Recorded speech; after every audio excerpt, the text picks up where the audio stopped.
Greetings and salutations, and welcome to the play-by-play here on Ref the District. I'm Nathan Perry, running it solo today here on New Year's Eve, all decked out with the beads, the hat, and of course the little toy here. And it's gonna be something today, as we are definitely full on tanking at this point for the Washington Commanders.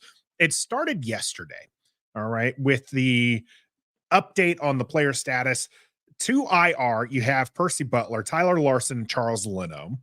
You sign Addington, Akinbulu, and Fromm to the active roster, and then elevate Chandler and Whiteside. And it's partially because if you look at the inactive report for today, you have Benjamin St. Juste, Kendall Fuller, Jalen Harris. No, really, it's not really an impact player. You have Wiley, your right tackle, Cole Turner, who's been a disappointment, Tinsley, who's a rookie, and then last and certainly not least, Jacoby Brissett is on the inactive report today.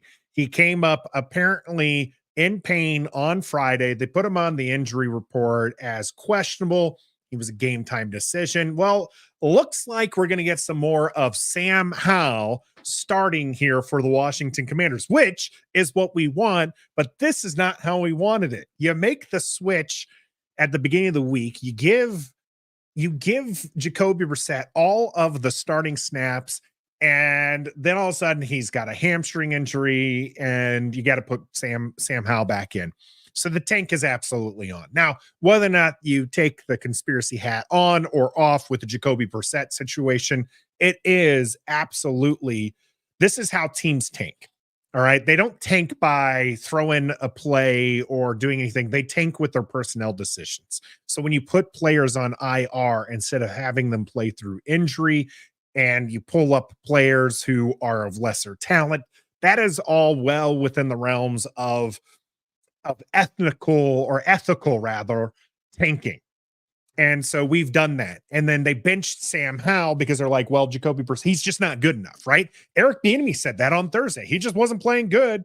And so they got a bench, and they put in Jacoby Brissett, and then 10 full at halftime, Jacoby Brissett comes up injured, and you have to start Sam Howell. It is absolutely just insanity going on here in the Commanders. So Jacoby Brissett had the Commanders at 12.5-point underdogs. Now that he's out and Sam Howell's starting, according to Bet Online, they're 14-point underdogs. And I saw a Sam Howell bet here, or not Sam Howell, but a Chase Young bet in here from Jerry Lopez, commenting early on that Chase Young will get 3.5 sacks. Well, if you go to Bet Online, the over-under for that is set at half a sack for Chase Young. So some pretty good odds there to take on if you want with Bet Online. If you head over there, make sure you use the code BELIEVE, BLEAV, to get a 50% welcome bonus, as we are part of the Believe Network. And Bet Online is where you can get all your sports wagering news,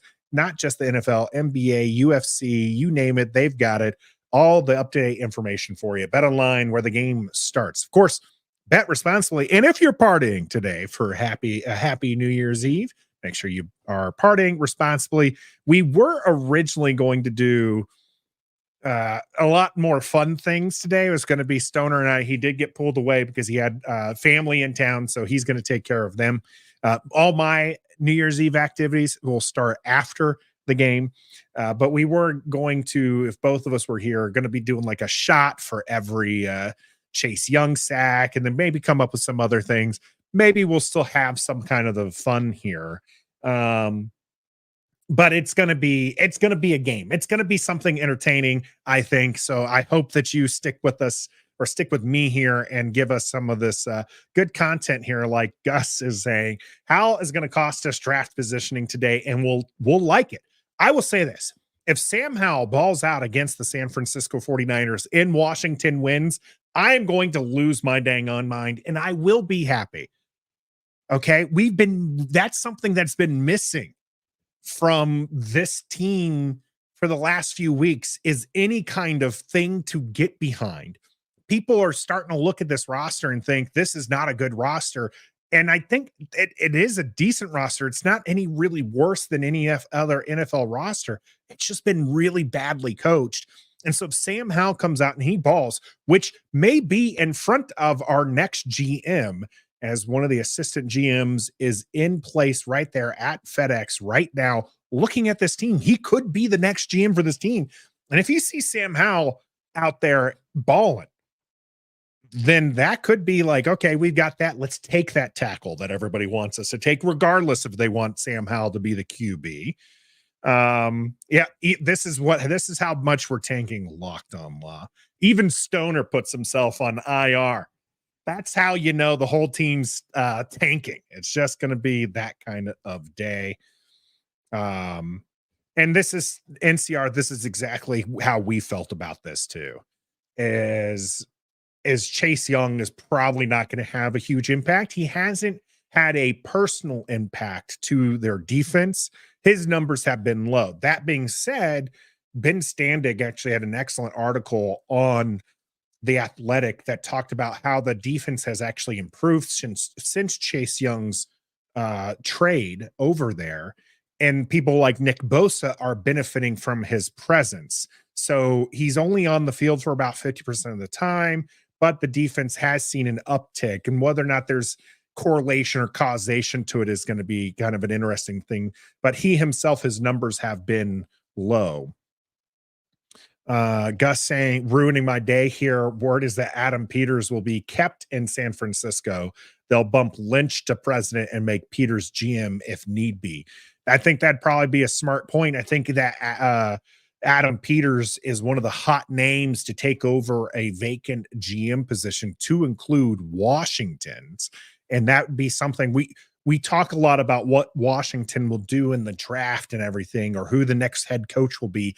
But their next GM is going to be by far the most important position that gets filled next season. Even more important than QB, even more important than Sam Howell or Drake May or Caleb Williams. It's going to be that GM, because that GM is going to be building the roster around whomever is the next QB. She actually might, Gus, EP was originally going to be on stream with me, but we tagged her out because we do have quite a few people coming over this afternoon for our New Year's Eve festivities. So she needed to make sure the party stuff was ready. So, but I guarantee you, Jarrett frickin' Patterson scores a touchdown, she will come up here and make an appearance. She will not be able to resist making an appearance if that happens. So we'll love to have her on there. Allison in the house, I appreciate you joining us today. Chase will never be an edge one on a real pass rush. He's a nice Robin to Bosa in San Francisco. I don't disagree. I've been saying for Chase Young, unless he had a breakout year this year, that he is going to go the Clowney route. Okay. He is going to be a number 2 overall pick that will have a nice long career, that his name will get him very far, and that he will be somebody who just kind of is that second player on a good team and never the number 1 guy. And there's nothing wrong with that. Clowney's made a good career out of doing that and still active to this day. And Chase Young is going to follow that. And I think partially that is due to the injury that took him out for some time. And then also partially he is a victim to the hype machine that pushed him out as the generational talent, that pushed him out as this can't miss prospect. And he's a very good prospect. Pre-injury, he didn't hit double-digit sacks this rookie year, but he had a lot of impact plays, which is what made him that kind of household name and a face of a franchise. But his sophomore year was a severe letdown, even pre-injury. And so it's going to be something that we're going to have, we're going to see him again 5-10 years down the road, and he'll have had a pretty decent career, but he's probably going to go to a third team. I don't think that he stays in San Francisco for very long, maybe another contract, but probably not a contract after that. And so it'll be interesting. New Year's Eve party starting in the afternoon. You're all going to be toasted and drizzed by midnight. Pace yourself. Absolutely pace yourself. I've got a lot of water here right now, which is why I, again, solo. I was just like, maybe we'll skip doing shots on camera because of, I need to still call the game and pay attention. But yeah, you got to pace yourself today. Make sure you hit the long game there. We are a family that loves to play board games. Not, well, I guess Monopoly is going to get played today, but that's not our typical thing. We play a little bit more upscale board games. And so we'll be doing that. And so it's just going to be about pacing ourselves and having a good time. At some point in time, my kiddo got a laser tag system. I'm sure we'll be running around playing laser tag. It's going to be a good time. Let me know what you guys got planned over at your all houses. What are you going to do for New Year's Eve? Tommy T, we drinking. He said, let's go. We are just about 19 minutes away from kickoff here. Washington against the San Francisco 49ers. It is a game where San Francisco is absolutely favored. It is a game where Washington probably doesn't stand a chance, but I don't see them losing by 14 points. I think the 12.5 mark's probably closer to what they're supposed to lose at. And I think that Sam Howell is going to struggle today. But I so want him to I don't even need him to have like a 300-yard game and a 3-touchdown game or anything like that. I do want him to keep things close. And I just want to see one wow play, Tommy. Can we see one wow today from Sam Howell that is arm or passer related? We don't need to see a 21-yard touchdown run from him off script. All right. We need to see a 21-yard dart into the end zone. Okay. Just absolutely light it up. Terry McLaurin is 140 yards away from 1,000. With Jacoby Brissett if Jacoby Brissett was starting today, I think that Terry McLaurin absolutely could have hit that mark by season's end. But now that Sam's back in, I truly wonder. I wonder if he's going to even get 40 yards today. It's going to be interesting to see what we have from Sam Howell, as he's had a really rough go of it over the last. He had that really good 3-week stretch, and even in the New York Giants game, the second one, his numbers weren't great, and of course, it wasn't a good game for Washington. But his overall QBR wasn't too bad. He was more efficient, just not very good. So it is what it is. Silver Fox here. Happy New Year to you as well. And all of those in the chat room rooting hard today. And it looks like the Cowboys won't have anything to play for next week. It'd be cool if Sam finds his rhythm balls the next 2 weeks. Would love this. Would love nothing more than to see Sam Howell rewrite the script for us, Silver Fox, because right now, as it stands with the 3rd overall pick, you're taking it. You don't have to take a QB, but a QB is absolutely on your radar if you're the next GM, because of how Sam Howell's played. And I saw a great comment from before where it was just like, Sam Howell's played 15 games this season. He played a game last season. If he hasn't really showed you what you want in those games, then these last 2 games won't matter. But I respectfully disagree with that sentiment. If Sam Howell goes out against the San Francisco 49ers, who absolutely have something to play for, especially after losing last week, and just balls out, even if Washington doesn't get the victory, but Sam Howell keeps things close, and he has a great game, even if it's just kind of game manager mode, even if it's like the running backs are doing most of the work, or the yards after the catcher are giving most of his yardage to him. If he is calm, cool, and efficient in the pocket, he gives the GM something to work with, right? And then next week against the Cowboys, they won. They still actually do have something to play for. If the Eagles also win this week, the Eagles are in the catbird seat. They can win out and get the number 1 seed. So I think we're going to be in a situation next week with Dallas where they will start their starters and kind of monitor where the other games are, because this is what happened last year, is they had their starters in all the way until I think late 3rd quarter. And then they started kind of peeling them off because the the other game was out of hand. So they're like, okay, we won't be getting the seed that we want, so don't risk the starters. They've got some reps. Let's go. So Sam Howell performed well against the starters last year with Dallas, playing against Dallas. I would always root for Washington to beat Dallas. I don't care if we lose this week and we're in the second and Arizona wins and all of a sudden we're find ourselves in the second overall draft pick. I will want Washington to win.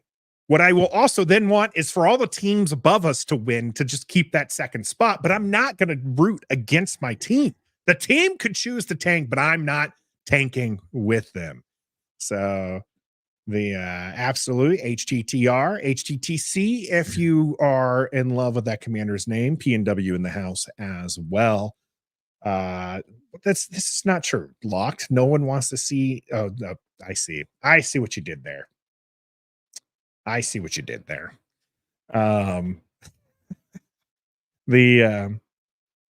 see what else we get here. Yep.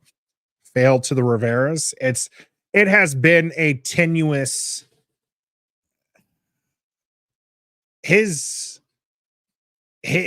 defining, like when you look back at his entirety of what he brought, you kind of look at the 2020 season where he had cancer. They still make the playoffs.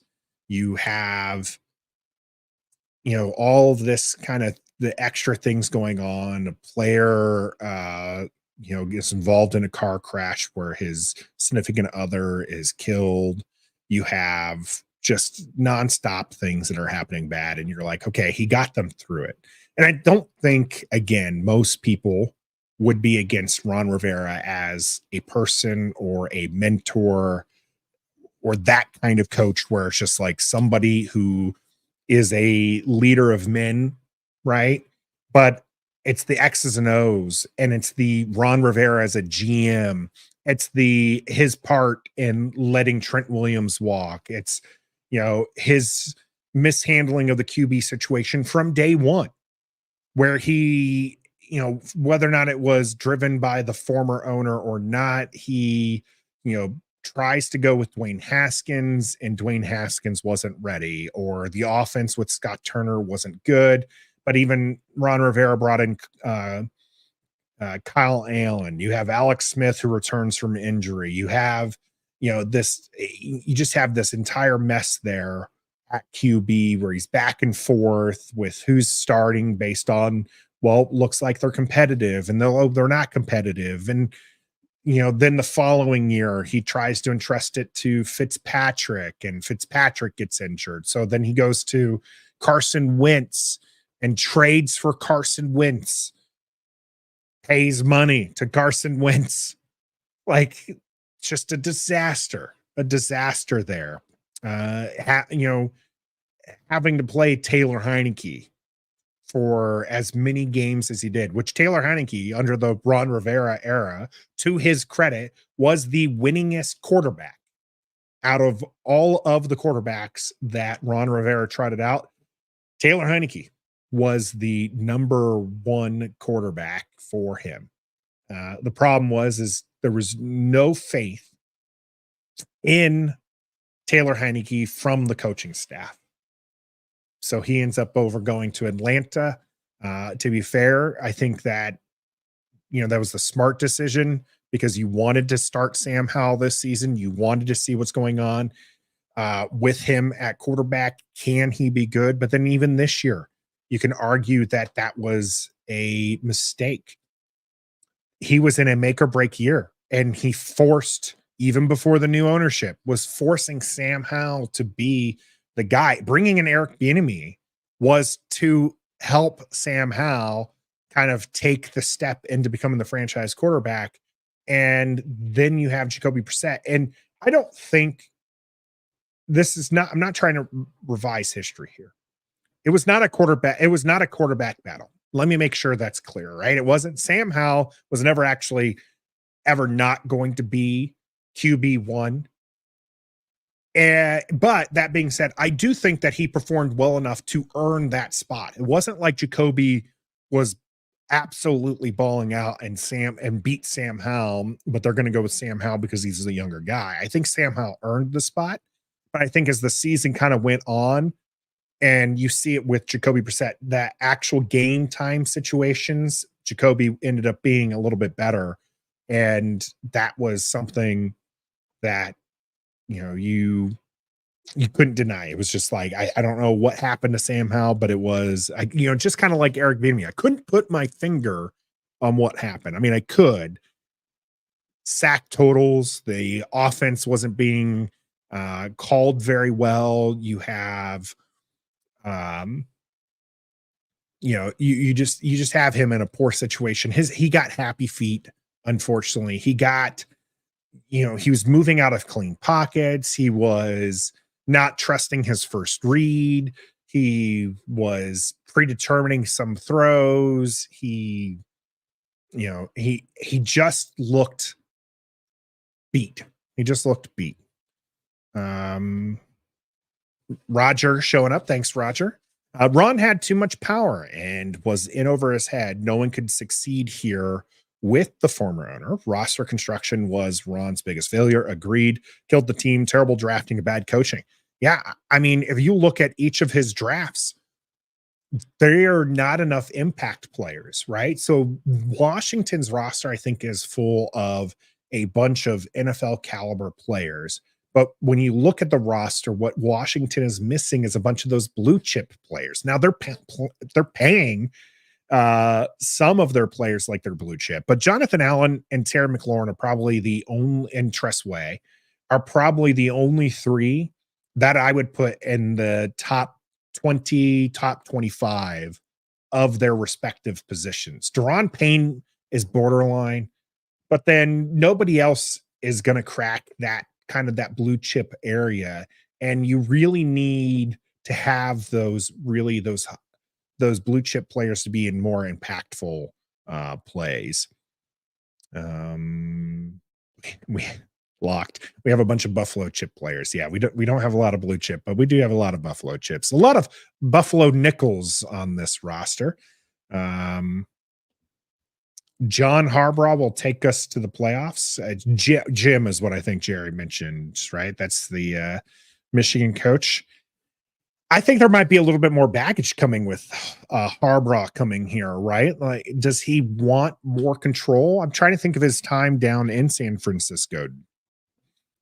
And would that change? And he's coming up from the college ranks. Obviously, he had some success here in the NFL before. But, I mean, coming from the college ranks where he does get to dictate which players he has, is he going to want to take that over? Is that something that he's going to want? That'll be something to kind of watch. Tommy, we would be under the table like in the first 5 minutes. This is a game I fully expect to see I don't know what happened Ron face quite a bit, where he's just going to be arms folded and he's just going to make that face like, what happened? Why isn't this working? Are we going to go to Chili's after this game? Is this going to be this actually game, by the way, is important to him because he needs to win out to be over 500 for his career. So it is something. Paul Scott in the house. Thanks, Paul, for joining us. Tommy, we're gonna have to replace wow with a bunch of today. Just be prepared for that. Dubs family in the house. We appreciate you. John here as well. Wanting to wish all the Washington Redskins family a happy new year because things will be a lot better this next year. Absolutely, John. In fact, how about we get those team resolutions? What are your Washington Commanders resolutions? I want to see those in the chat. I'm going to give you some time here as it is definitely, we are sponsored by Don't Sleep Energy. Make sure you head out to don'tsleepenergy.com, use our code here and listen to them because don't sleep on the Washington Commanders next year. Big things coming our way. Get in those Washington Commanders, those New Year's resolutions for us here in the chat. Game starts in about 5 minutes.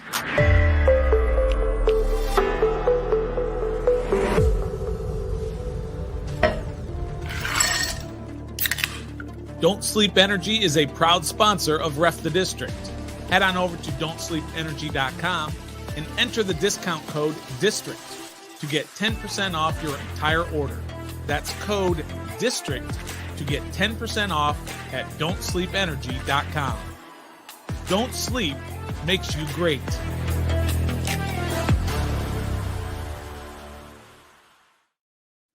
Don't sleep on the Washington Commanders. I'm not saying any New Year's resolutions for the team, but I will have mine here in a moment. It's the New Year's Eve special here as the Washington Commanders take on the San Francisco 49ers. The records are flipped 11-4 for the 49ers, 4-11 for the Washington Commanders. Game is close to starting here as far as this is going to go. So a New Year's resolution for the Washington Commanders. Find the answer at QB would be number one. My number one New Year's resolution. Whether or not that's Sam Howell, you want to trust him for another season because you built up the roster around him with an offensive line, with playmakers, or if it's a drafting the QB and then building up the roster. So one of the things that I looked at was the offensive line for every team in the NFL and looked at where their players were drafted. Now, one of the things I failed to get, and I'd have to go back and take a look at, is because there were a lot of players who were drafted by one team high that ended up on another team. I mean, you can even look as far as a Washington connection there. Brandon Sheriff, drafted by the Washington Redskins and moved over to Jacksonville, right? So that's a number one pick, but it's on Jacksonville's roster. And the results vary, right? Even just looking at just the draft pick of where they were taken, you have a couple of rosters. I can actually, let me just bring it up here. This is what I found out point blank here as I look to go bring this up here. The thing I found out, and we're going to do a deeper dive into this at some point, but you do not need to pick up one of the top two tackles. In fact, from what I understand, this is actually going to be a deep offensive line draft. So take that for what you will. But you do not necessarily need to take one of those top tackles there. You actually have 5 picks within the top 100, and you can absolutely build a roster with those 2s and 3s. In fact, you can build your roster with even people who are in a later draft pick. Now, again, I'm not going to go too deep into it because we're going to spend some more time with this later, but it was just kind of interesting to me to see where this is. So if you were to go with just the top 4 teams who have picked very high or have high picks in their draft, you have the Detroit Lions, Jacksonville Jaguars, the Baltimore Ravens, and the New York Giants. And if you were to look at their success, they're all over the map. So Detroit and Baltimore, very successful. Okay, has very good offensive lines, but the Jaguars and the Giants, their lines have been performing awful this year. So it's not guaranteed success to take someone with your highest draft pick is the main thing. So find your QB is what I want to see. That is what I want to see. All right, let's see if I have any New Year's resolutions in here. Yep, we got to do it because Sam Howell is starting. I think this is the right button.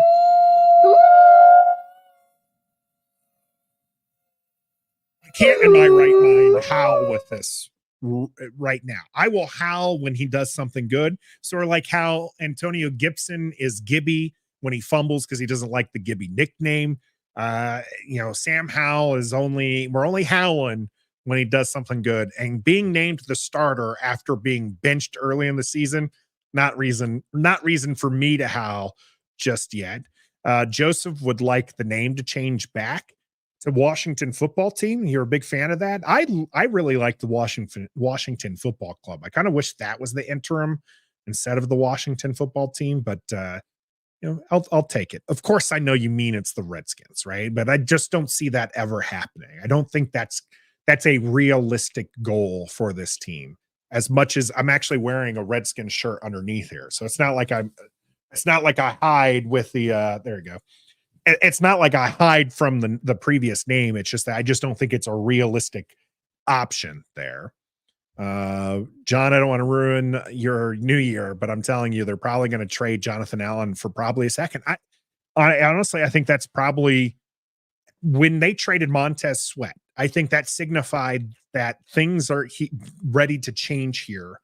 And if they can get a high value pick from any of the players on this roster, I think you can't argue. And I think that we've said it a little bit on the show as well. So as far as the QB, if they stick with Sam Howell next year, I'm okay with that. If they draft the QB, I'm okay with that. Let's roll. Let's just build a roster that can win some football games. That's what I want to see. And if the new GM is the one making the decisions, we're good with it. If they trade Jonathan Allen, am I going to be disappointed because I have a Jonathan Allen signed jersey? Absolutely. Do I think he's one of the few blue chip players Washington has? Absolutely. Do I think he's a building block for this team? Yes. But if they trade him because they have two insane contracts for defensive tackles, both Jonathan Allen and Daron Payne getting, paid the way that they're being paid, you're probably going to have to trade one of them. And Jonathan Allen is the one who makes more sense than Daron Payne because Daron Payne's contract came second. Personally, I'm trading Daron Payne. Let's see here. Mark coming in the house. Appreciate it. Hi, Nathan. Hi, Mark. Happy New Year's Eve. Hoping for a strong performance, but ultimately a loss. The team is tanking, Mark. The team is absolutely trying to tank this one. Need a franchise-altering high first-round pick. Last time this team had this high of a pick, they had the franchise-altering Chase Young. He's on the opposite side of the field now. So maybe it's not about where you pick. It's about who you pick. If you can get your player at 9, you take your player at 9. So just a reminder, some of these players, they're taken later. Patrick Mahomes, the absolute franchise changing pick, was at 10. You don't necessarily have to pick at 2, at 3 to do that. So I'm hoping for a good game as well. I personally want the double there. Locked resolves to stop complaining about Washington sports. Man, that is a rough one, Locked. Our teams are not good. Caps are doomed to fail. I hate to say it, but they are. The Wiz are just awful. The Nationals are probably still, a year or two away from being competitive. So prepare for that to be awful. We have the kickoff underway. Washington kicking this one off. San Francisco is going to be starting on offense. HT in the house. How's it going, my man? Since Sam is the man, but in Harris we trust, or as analysts. Yep, that's absolutely it. Dominique, Happy New Year. If the consensus is Howell isn't the guy, do we feel comfortable with EB as the offensive coordinator with the rookie QB? No, I think they clean house, Dominique. I do think they absolutely clean house there. So we do have the game underway.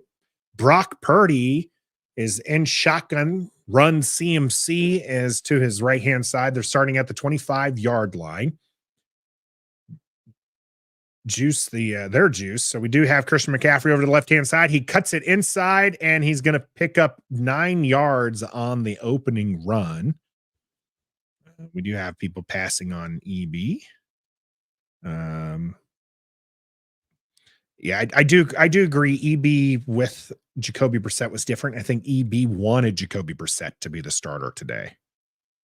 Team New Year's resolution: be willing to trade up in day 1 and day 2 of the draft, and don't overdraft players like Ron Rivera did continuously. Absolutely. Under center, 2nd and 1. Motion there, Juice, but CMC gets this, and CMC is going to cross to get a San Francisco first down. Yeah, Ron Rivera, man, there was definitely some head scratchers in there. And remember, Benjamin St. Juice went from a player where we all thought, oh my goodness, who is this? This guy is overdrafted at round 3 to somebody who he started to like. And we're locking everything up. We were like, yeah, this is great. And then he's had a bad year this year. So he went back to being overdrafted. Some more motion. CMC running for a 3rd time, going to the right side. And that was Jonathan Allen catching him from behind. and it looked like Christian McCaffrey was barking at one of his own players from the ground there. I'm not sure if that was what it was or if he was disappointed to get any further. At first, I thought he was injured, but then he popped back up with the help of Jonathan Allen. Only 1 yard gained on there. John, the assistant GM that spent time with us, so that defensive coordinator out Daniels, look what he did with Michigan and Ravens.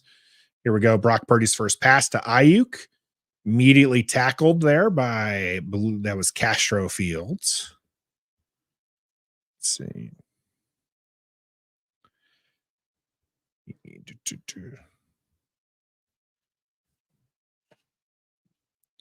Here we go. Castro Fields is in because both Kendall Fuller and Benjamin St. Juste are out. We're going to see a lot more Quan Martin. Quan Martin was getting starting time over our first round draft pick, Emmanuel Forbes, but Emmanuel Forbes going to get some time here. Brock Purdy passing for the second time, flushed out of the pocket, looking to go up. He's going to have to dive, but he does get the first down as Casey Toohill was late getting to him there.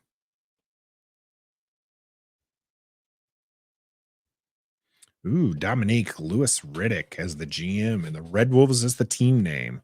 The only Howell we need. Could you imagine if we were the Red Wolves and Sam Howell did well? Then just it'd be perfect. It'd be serendipitous. Fedarian Mathis in at the center there for the Washington Commanders. David Mayo making an appearance as well. Looks like Cody Barton and Khalid Hudson are in. And this is going to be a pass out to Kittle. Cody Barton making the tackle. Gain of, it looked like maybe 7 on the play.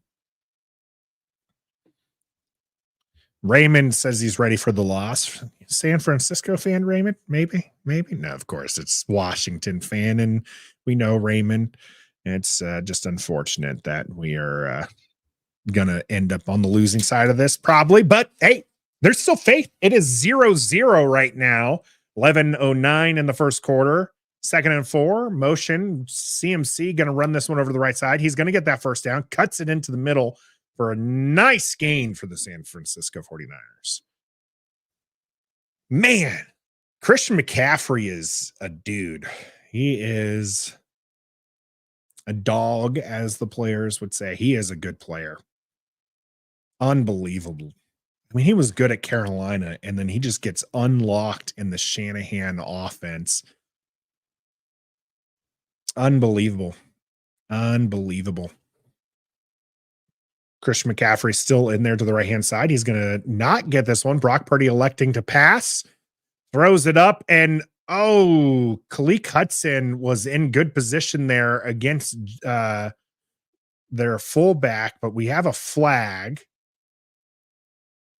I can't actually pronounce this guy's name, so I'm just probably going to call him Juice or Jews. So we got holding on the defense, saying it was prior to the pass. Let's see what we have here. So there's a little switch up. Where's the flag? That can't be against Khalid Hudson. Okay, they're calling it against Castro Fields. Probably ticky-tacky. I'm hoping I see that play again, because I don't see where the hold was. All right, Brock Purdy passing this into the center. It's going to be close. Maybe it is a first down there for Christian McCaffrey. 100% appreciate this, MPR. Thank you. And if you too salute the channel, make sure you hit that like button. Subscribe as well to the channel if you haven't already. We have Door Gunner. Package Allen for 2, package 2 second-round picks this year, and our first move up for the number 1 overall pick. Ooh, spicy Door Gunner. Christian McCaffrey is going to get this handoff, and he's going to be tackled from behind. It looked like Deron Payne was in on there. I might have been wrong. It might have actually been James Smith-Williams.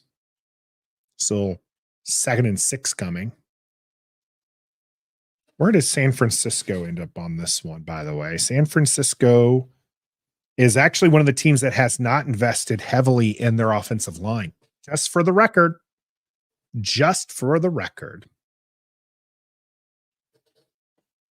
VA Money Group, great flag. They don't need any help, all right? They don't need any help here. Fake to the right. It is a screen to Christian McCaffrey, and Deron Payne misses the opening tackle, but does enough to slow him down. Hudson and Smith-Williams in with the tackle for a loss. Yeah, Doug, that was, I think they did call Castro Fields there. It was yeah, because there was no way Khalid Hudson could be called on anything like that. He whiffed, kept running, had turned back. Like, Khalid Hudson is he's a definite roster guy. I'm not going to say he's good. I'm not going to throw too much, accolades his way, but he's a guy who's stuck around this roster and has shown why he can be an NFL guy. Brock Purdy is going to get flushed out here to the right, still looking down the field. Now he's going to stay upright, throws this one out of bounds finally. Oh, good diving catch, but out of bounds was Khalid Hudson, actually. See, that's the kind of stuff that you love to see from these Washington Commanders. And we do have Angela in the house. Appreciate you, Angela. $5 super chat donation. May 2024 bring us better things in all aspects, our team included. Happy New Year, everyone. Happy New Year indeed. We're going to get a field goal attempt here for the San Francisco 49ers. The defense holds up and is able to stop them, and that one sneaks inside the pylon there, gives 3 points for the San Francisco 49ers. So I mentioned the 49ers, by the way, not having invested too much into their offensive line. Their starting offensive line, left tackle, first-round pick, a second-round pick for their left guard, undrafted free agent at center, and then a 4th pick at right guard and a 5th pick at right tackle. So they ended up ranking out of the 32 teams. They are number, let's see, Washington is last. Surprise, surprise. And then San Francisco would be 27. No, sorry. They would be 26 is San Francisco. And time spent or draft picks spent on their offensive line. Again, Angela, thank you for that donation there. Appreciate the support here on the channel. Joey Stoner messaged me, I think it was yesterday morning. I want to say it was yesterday morning. It might have been the morning before that. But anyways, he messaged me kind of in a panic and very apologetic. Mrs. Stoner is back in the States, and Stoner forgot to check with her. Typical husband behavior. He's so used to the channel just being his life when she's away that she came back and she's just like she had family members coming over for New Year's Eve, or they had to spend some time with some family members. So that's where Stoner is. Trev, of course, is in the service industry. So Trev out there trying to get that bread and trying to make a living, which we can all appreciate that. So good on both of them for making those smart decisions. Even EP here was like, well, should you just not do it and just kind of maybe do some family time? And it's like, no. We made a promise. We were going to be live. We're going to be live. So, but we do have, as I mentioned, a party going on afterwards here in the Perry household. So we'll have plenty of time to have some fun. I love this one. I hope he said he's going to pop in every now and then in the chat. You'll probably see Ref the District start commentating. If you do, that's likely Stoner. And I love this. Make sure if he pops in, you tell him this one again. Stoner found out how it was starting and he bailed. He was out of here. He and I were just so mad that that Sam Howell was benched. Like, there's no reason to play Jacoby Brissett outside of maybe you wanted to see Eric Bieniemy, uh, see if his offense can be successful, or maybe to get, Terry McLaurin 1,000 yards, or have some sort of like, but realistically, there was no reason you wanted to see Jacoby Brissett in this offense. Jacoby Brissett is on a 1-year deal. He's a free agent next year. He does you no favors this season at all as the kick goes out of bounds. Your Washington Commanders will start at the 25. Brian Robinson back in the starting lineup. I thought we had seen the last of Brian Robinson. And this is what's interesting to me, because again, the team was just like, we're tanking. The call came from above. It's time to pull some players and start to tank. But Brian Robinson back in, having a good season. I think he's around, he might be able to hit 1,250 combined yardage. Sam Howell's going to pass first play, does get the ball away. It's a little high for Curtis Samuel, but Curtis brings it in and doesn't look too happy about getting hit in the back that way. But we are 1 of 1 for Sam Howell. Let's go.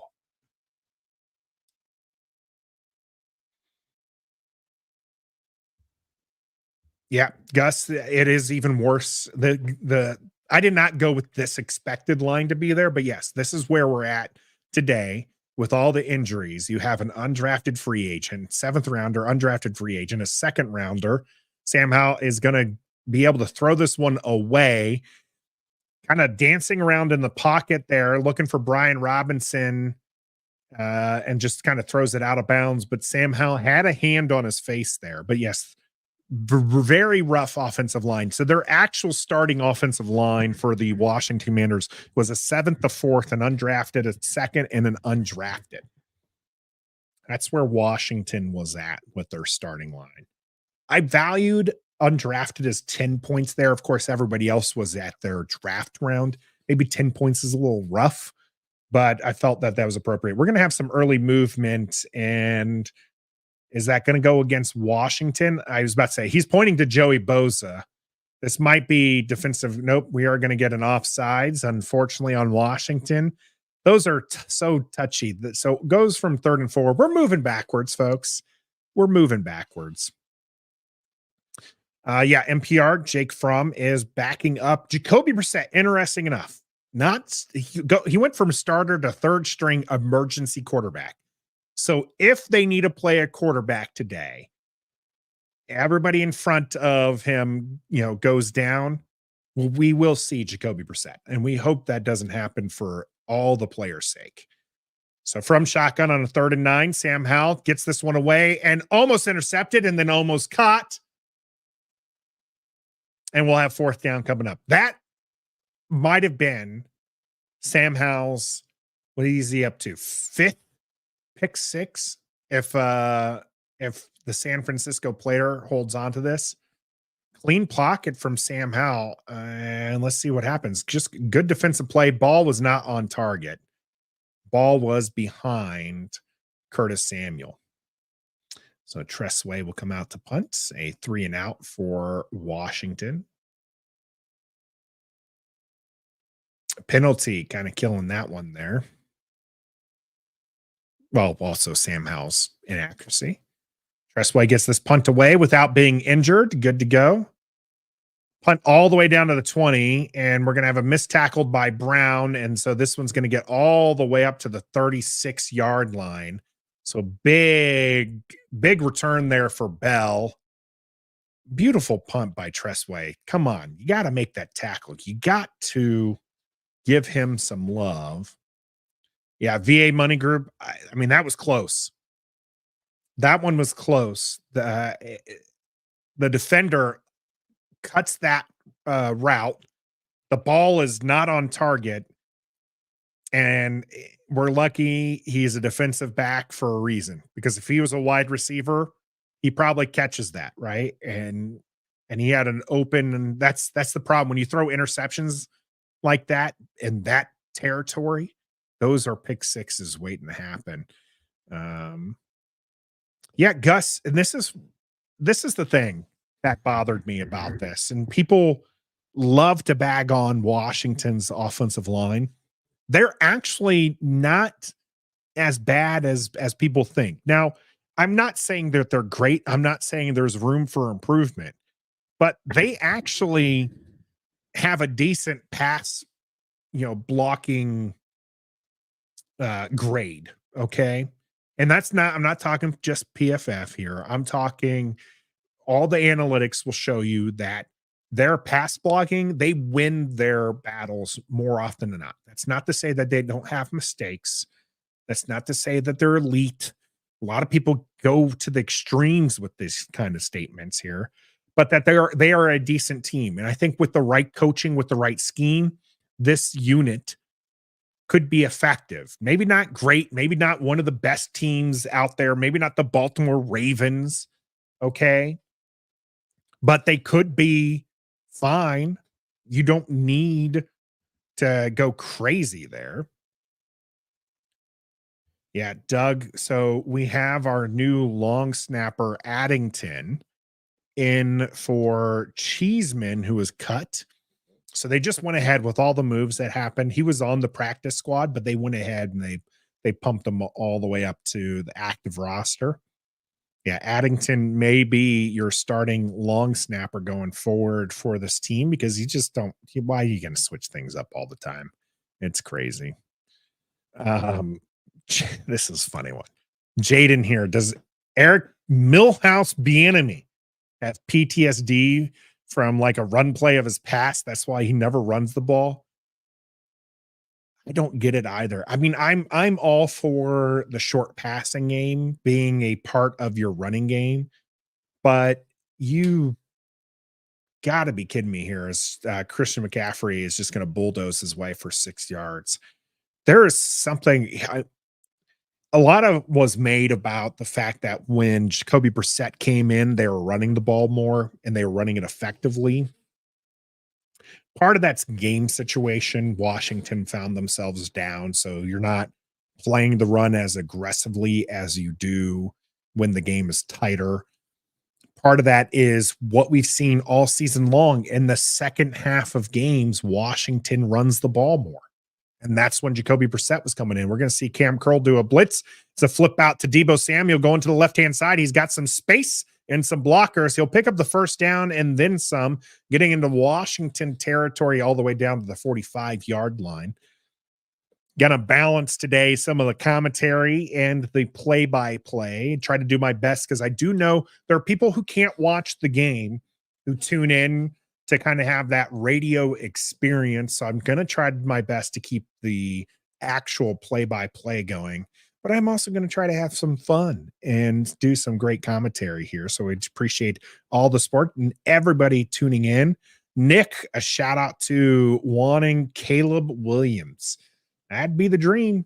That'd be the dream. Some people have him starting to fall down as Brock Purdy gets this pass out to Ayuk, and Ayuk's going to dance around and be met by the burgundy jerseys, but still picks up about 5, maybe 6 yards, depending on where they spot him there. As he bounced back, it'll be 6 yards. He bounced himself back, trying to avoid a tackle.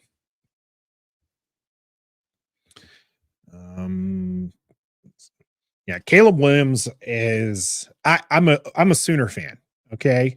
I watched him play early on, and that kid has it.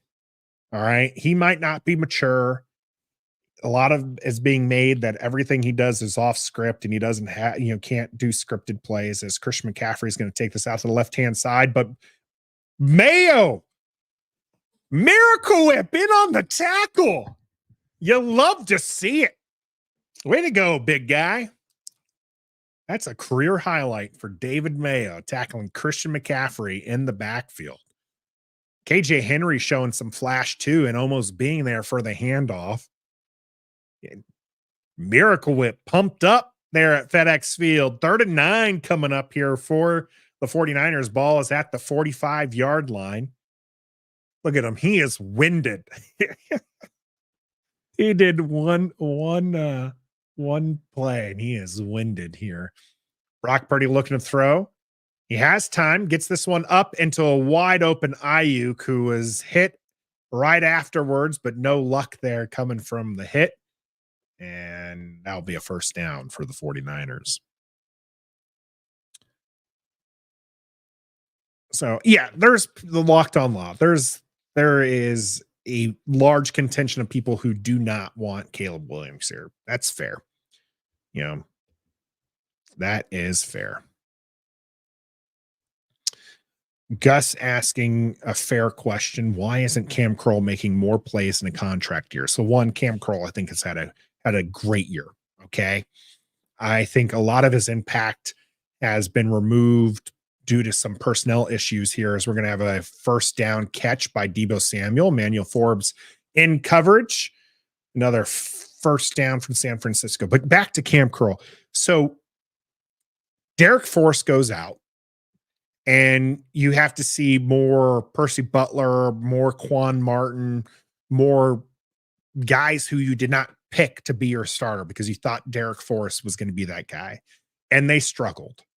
And so the team actually started playing Cam Curl away from his strength to kind of help that back end here, as Christian McCaffrey is going to run this one to the right and pick up a first down. Can you imagine? Could you imagine this for a moment real quick? Because I, again, spot and talk about the game instead of Cam Curl. But could you imagine running on first down and picking up a first down? Can we just maybe do that once sometime in the next two games? Yeah, but Cam Curl got pulled away from where his strength is, so we're not seeing a lot of that anymore because he has to protect the backside because Percy Butler wasn't doing that. Percy Butler, one of the players on IR, so you're going to see more of some other players here. We're going to have Christian McCaffrey dancing around. Jonathan Allen in on the tackle. Castro Fields pumped up as well. Be second and goal. Let's see here. Castro Fields coming in off the outside here. Looks like, no, it's Cam Curl. Yeah, no, Castro Fields and Jonathan Allen, the ones to make that tackle. Good work by both of them. Washington expecting the run and doing good there. Jonathan Allen leading the Washington Commanders current squad and sacks as Deebo Samuels walks into the end zone on a little jet sweep action. There'll be 9 points for the visiting team. And this is where we start to get a little queasy here and ref the district. Nice little pop, nice little toss out over pursuit by James Smith-Williams, and nobody on the outside can break away from their blocks to stop them. Extra point attempt here is up. First one snuck in. This one's in a little bit more cleanly. We have a 10-0 game here. Still in the first quarter. Not much time left, though, in the first quarter. 1:31 to go for the Washington Commanders to do something. And the reason why I say this gets a little queasy now for ref the district is because Sam Howell needs to do something now. Okay. If it's another 3-and-out and then the San Francisco score again, you're starting to enter territory where those stats don't really matter. Okay. It's not garbage time yet because it's still in the first half, but the game starts to get to be played differently when you're a two-score, when you're a two-score lead. They're already at 2 scores, but 2 touchdown, lead. Okay. That's when it starts to get different. So it doesn't matter if he balls out when they're, when it's a 2 touchdown lead. Now if he pulls out, he gets them a touchdown at 13 and it's 13-7. He needs to continue doing that. Okay. Because if he does well and it's 13-7 and then it's 27 and then it's 23-7 and he scores another touchdown, it doesn't really matter at that point. Play well when the game is tight. That's what I want to see. Our season starts the off season. Yeah, absolutely. Absolutely. It's going to put in there. VA Money Group. I need 21 these next 3 quarters. I'm hoping from Washington. Let's get 21 points out there for Washington. EP in the house here, giving me some refreshments. She definitely wants to see Jarrett frickin' Patterson starting. See some plays there from JFP for EP, but I don't know if we will. Brian Robinson starting running back, Gibby or Antonio Gibson is your second back. So with Chris Rodriguez out, who are you going to put in? Gore, Jarrett Patterson. Jarrett Patterson actually was put on the practice squad, not called up. So actually, I guess we won't see Jarrett Patterson, right? Because he wasn't actually put on the active roster. Gonna double check. Someone double check that for me, so I don't have to twist and turn for that one. But I think we've done here. Gus, here we go. Caleb, here we go. Again, whatever you think about the guy, as somebody who hasn't just watched highlights of them, has actually seen the kid play. He has chutzpah. He has moxie, things that people loved of Taylor Heineke. He also just has pure talent.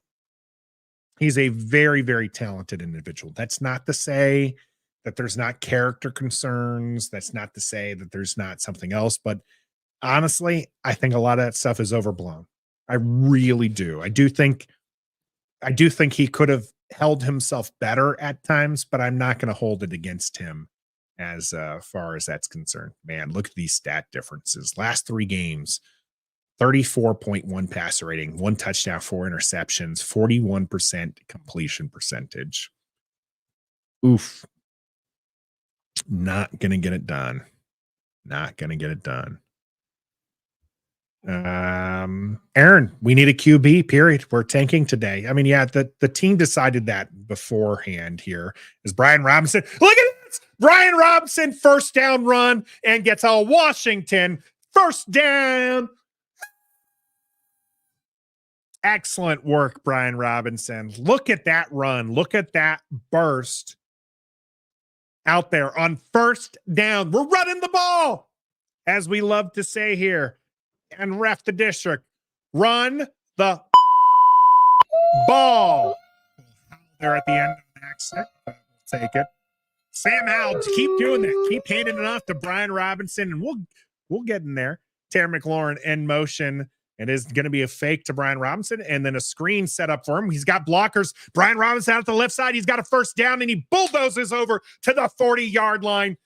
They kept going. They kept the play going. He's even got 4 yards. That is another Washington first down. You love to see it. You love to see it. Fake handoff to Brian Robinson. Screen over there. That's Sam Cosme with the block that opens him up there. And Brian Robinson, no, he's going to get marked down. He'll get marked down beforehand. It looked like they kept the play going because they thought he rolled over the guy, but his knee was down. But still, absolutely monstrous run from Brian Robinson, showing he can do it both on the ground and in the air. You love to see it. And honestly, this is real big because I'm a huge Antonio Gibson guy. I really do think Antonio Gibson could be a very special player. But if Brian Robinson continues to show these pass catching ability, Antonio Gibson is absolutely a luxury Washington does not have to sign. Okay. They will draft another back, or they'll pick up an undrafted free agent back because they do not need him. Sam Howell and shotgun quick pass out there to Terry McLaurin. There'll be about 4, maybe 5 yards on the catch there. But nice, quick decision-making from Sam Howell. The pass was good.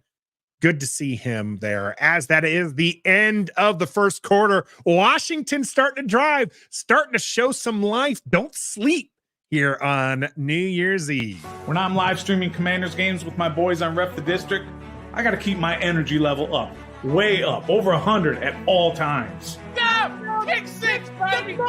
Get in there! Yes, sir! That's a pick! That's a pick! And the best way to do that is with the official energy drink of Ref the District, Don't Sleep Energy Drink.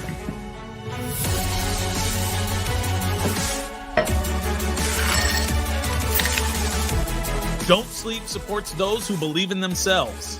Head on over to don'tsleepenergy.com and enter the discount code DISTRICT to get 10% off your entire order. That's code DISTRICT to get 10% off at don'tsleepenergy.com. Don't Sleep makes you great. Let's go.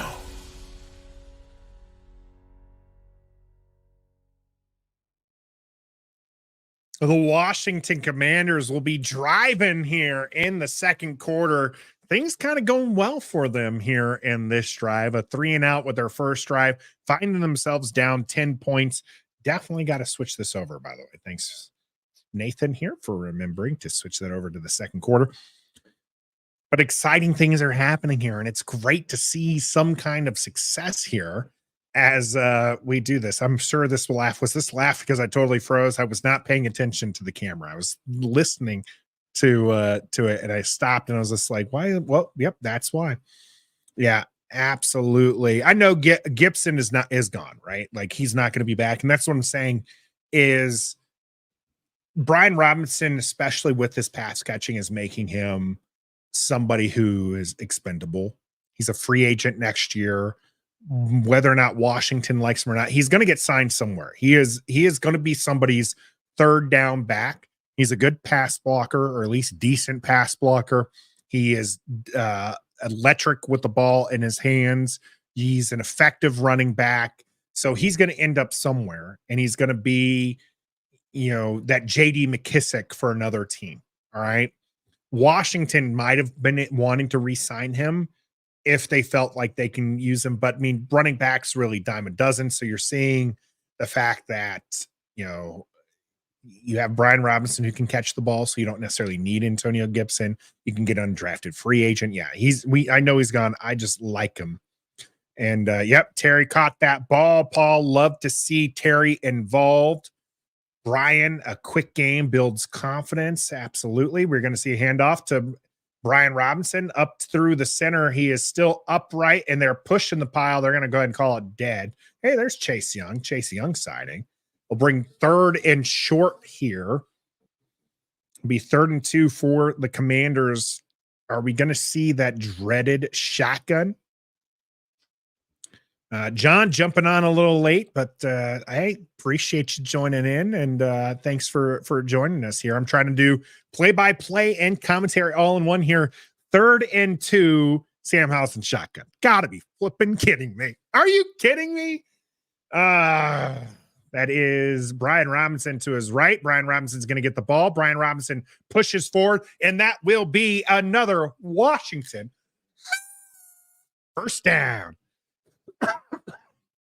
Had that cough come in right as I was trying to do it, which is why that's a little muted.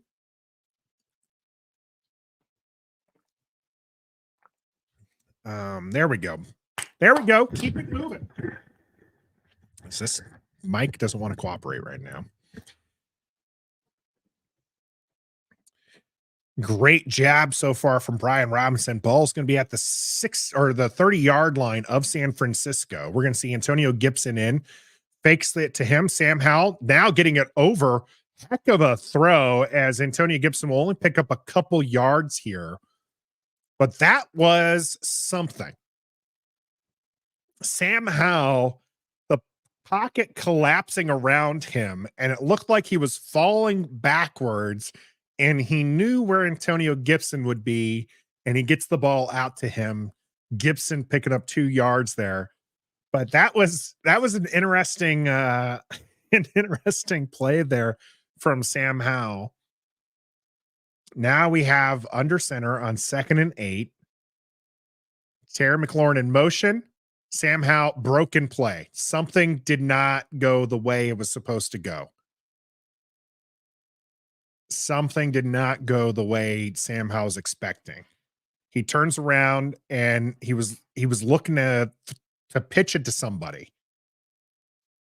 So you see Terry McLaurin in motion here, and it was supposed to be a fake. Oh, no, that's what it was. Byron Pringle was supposed to be given the other pitch. Brian Robinson saying, hey, that was on him.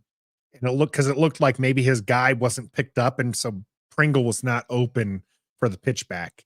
3rd and 9. Sam Howell from shotgun, going to try to pass this one, has to step up, throws this one kind of awkwardly, looking for Logan Thomas, doesn't get to him, and the field goal unit's going to come out here.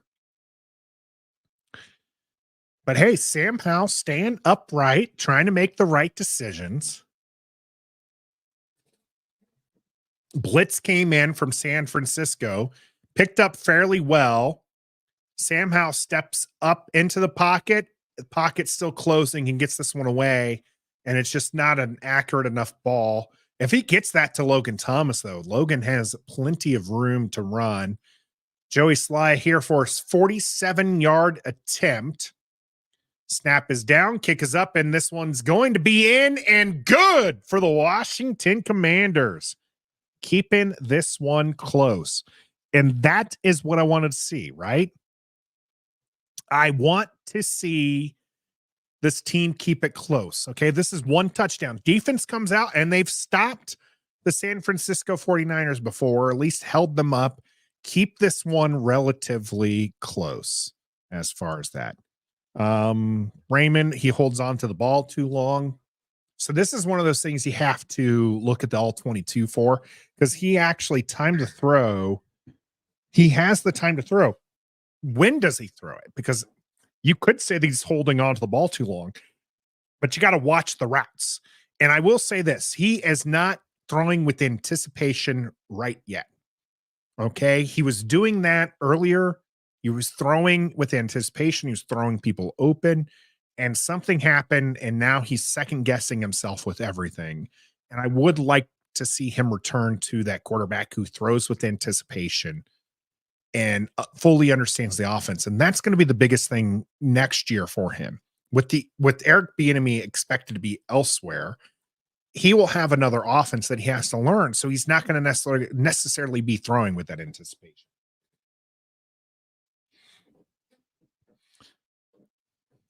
Sam Howell to the Broncos. Hey, I saw who was it that had a crazy tweet? I think it was over the cap. Maybe it wasn't a tweet, but it was an article. Over the cap. I happened to read part of it today from another article that was just kind of referencing it, where Washington trades Sam Howell to the Jets for not Russell Wilson, but for Zach Wilson and a 5th round pick, and then like takes a quarterback. Like it was a wild situation where Sam Howell ends up in New York and we have Zach Wilson, but then we still draft the QB. I was like, what is going on here? People are crazy. Okay. I've seen far too many mock drafts in season. Okay. Let's wait to do that. Ref the District probably won't be doing that till April, because there's just so much time in the off season. We got some great things planned out. We have a series on building a franchise where we're going to take a look at what makes a successful franchise. Where you've got a wonderful series planned after that, where it's going to be draft prospects. All that's going to come in good time, but please, please, please stop sharing your mock drafts. We don't even know where Washington's officially picking at this point in time. Here we go with the return, going to be all the way out to the 30-yard line. And yeah, Jaden, this is what I was referring to. You have to look at the all 22 to really determine that, because there are absolutely times where Sam Howell is caught in the backfield even after 3 seconds, but the plays are all 20 yards down the field. Like, what do you want? What do you want him to do? So, but that is also where if he's throwing with anticipation, you would be able to see it. He has a rocket launcher for an arm, and sometimes he needs to show more touch, because he just tries to drill that ball in. And sometimes with the break, you got to just throw it with a little bit more touch here. Brock Purdy in the center to Christian McCaffrey, who will pick up a first down. Barton and Hudson in on the tackle. Polo saying Sam stinks. He's had 17 games to prove it. Right there. Yeah. where I sit with Sam Howell right now is if I were the GM, I'm probably taking a quarterback. But if the next GM decides that's not how he wants to build his team, then okay. That's not where he, if he wants to stick with Sam Howell one more season, all right. I want to trust the next GM here as Christian McCaffrey is going to go over to the right side and get walloped by Cam Curl. Gus, there's a Cam Curl play for you. Castro Fields is out. I missed that. Is that why they're showing, I think it was Kelly on the sidelines, that we're going to see some more of him? That's unfortunate. He can't catch a break. That guy was picked up off the San Francisco practice squad, I believe.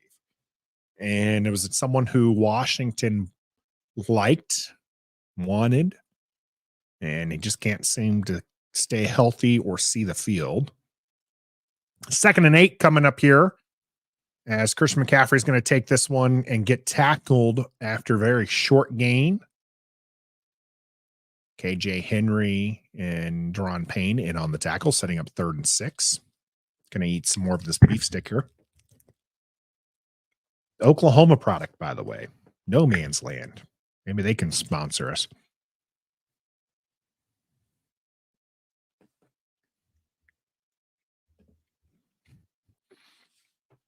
A little shade here from Brian. I think the fan evaluation's fine. I think we throw around terms like trash too much or generational too much as Brock Purdy gets this one up. An excellent way to go. Great defensive play here as Christian Holmes in coverage breaks in on this one, and this is an excellent defensive play. I don't think the ball was catchable regardless, but Christian Holmes with a fantastic play there. But yeah, I think we throw around trash too much. Is Sam Howell straight garbage, as Polo puts, is driving my point home here a little bit? No.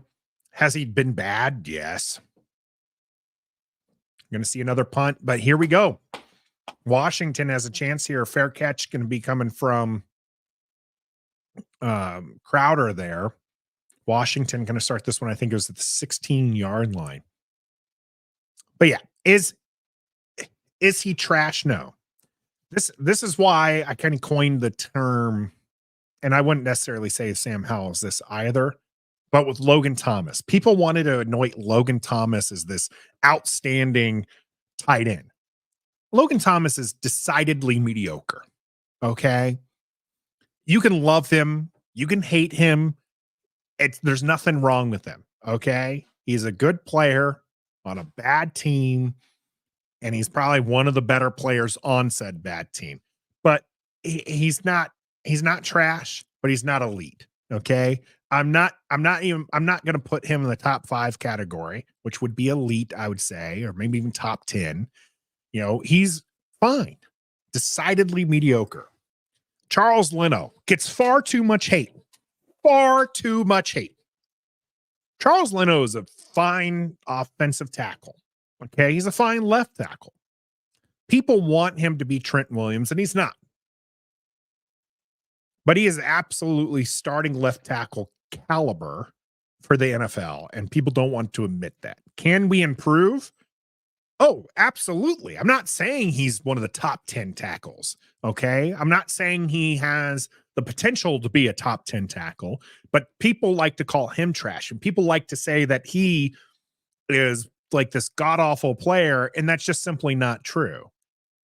Washington is full of players that are decidedly mediocre. Okay. And most of the time that's not a bad thing, because you're supposed to fill in the rest of the roster with blue chip players, with exciting players. And we just don't have enough of those. We don't have enough of those in positions that matter.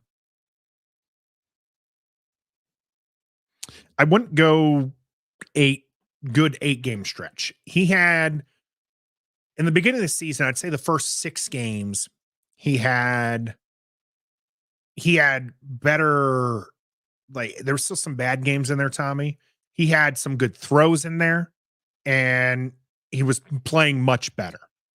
but those weren't necessarily good games or a good game stretch. He had a 3-game stretch where he was fantastic. Washington didn't win, but he was fantastic. I think his best games were against Philadelphia and the Seahawks, you can probably say. The Patriots game, people are like, he was good in that game. He was okay in that game.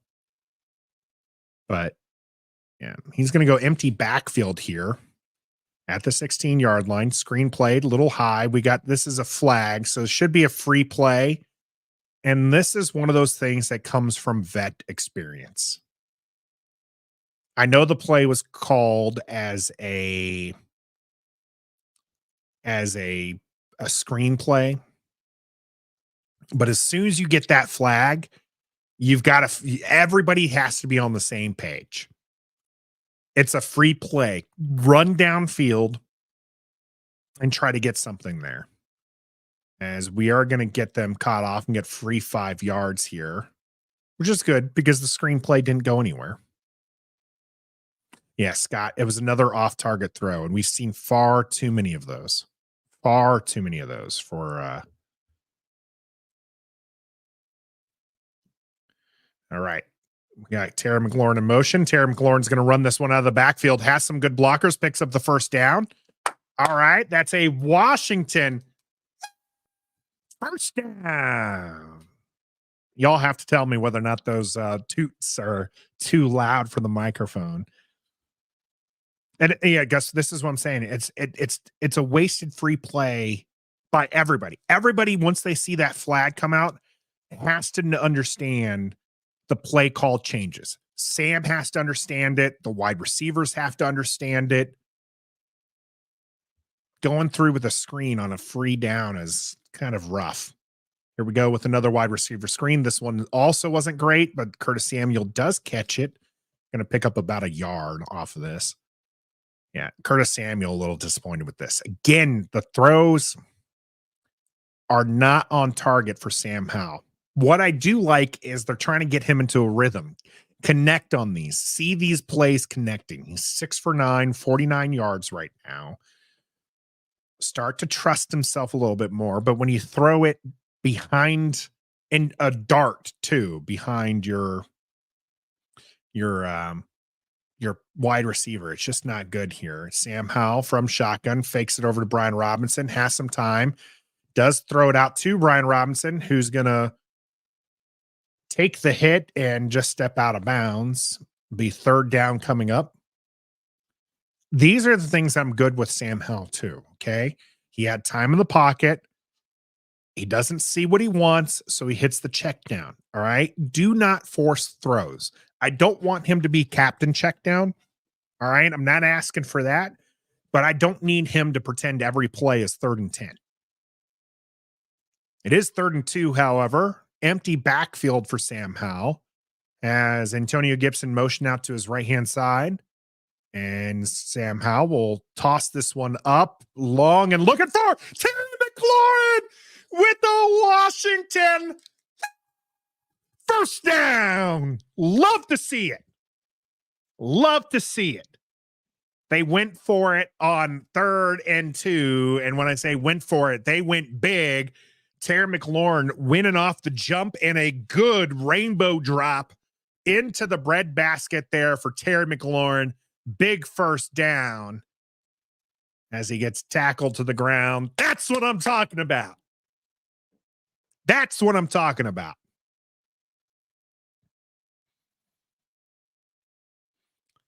Under center, hands it off to Brian Robinson. Brian Robinson just tackling or bulldozing over guys. Going to pick up 5, maybe 6 yards on this. They're going to give him 4, so it's actually the opposite way. That was their Patriot clip. It's been a while since we've seen him do a heave. His deep ball is one of his strengths, or was supposed to be one of his strengths.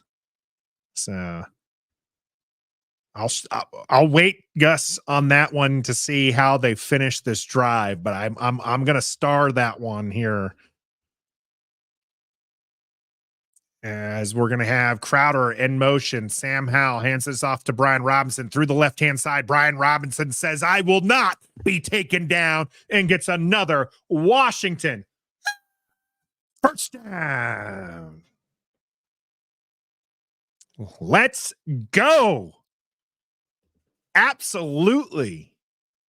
B-Rob, I will regret, I think, not liking that B-Rob pick. I called the Brian Robinson pick my least favorite of that draft. And he's rocking. He's good. Stoner called him a jag. And he is, I mean, but he's not, right? Brian Robinson through the middle again. Going to get down to the 30-yard line. Setting up second goal here. When Stoner called him a jag, I mean, I was baffled. Okay. The explanation is, I mean, running backs really are a dime a dozen. I think Brian Robinson is a plus player. All right. There's, in my terminology, in a weird way that is, right? You got your blue chip players who are your upper tier. You have your plus players who are not upper tier, but they're not jags. And then you have your jags, your decidedly mediocre guys. Sam Howell going to throw this one, looking into the back of the end zone, far too far for Jahan Dotson. We'll set up 3rd and goal. I heard FedEx Field looks like Santa Clara North. And I would love to see the Burgundy and Gold fans who showed up get something today with a nice touchdown here on 3rd and goal. 4 down territory, in my opinion. You go for it. You go for it. What do you got, Eric Bieniemy? There's Trent Scott, who's starting at right tackle with Andrew Wiley out from the shotgun. 3 yards to go. Sam Howell throwing this one back shoulder. Terry McLaurin. That is caught for the Washington touchdown. Yes. Love it. Now I'm going to hit it. Now I will absolutely hit that. Here we go. Sam Mother Howell. Love to see it. Love to see it. Absolutely love to see it. Great catch by Terry McLaurin. Back shoulder throw. As the extra point attempt here is going to be underway here. Tressway receiving. Clean. Kick is up. Kick is good. And we've got ourselves a tie ball game here, folks. That is what I'm talking about. That is what I want to see from this team. Great job by both Sam Howell and Terry McLaurin. Let's go. Oh, man, we haven't played the music in a long time.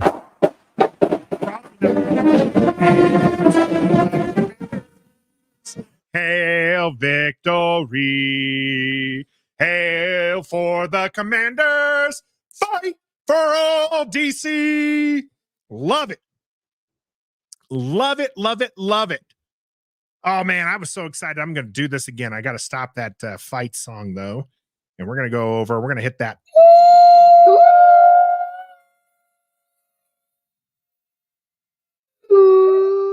Love it. Love it. Need some more. Stoner in the house. Body catcher. LOL. A lot of people down on Terry McLaurin, myself included. I went as far as calling him, I think he might be wide receiver 2 territory. All right, maybe that was premature. The guy is just he just underutilized here with Eric Bieniemy. Love to see it.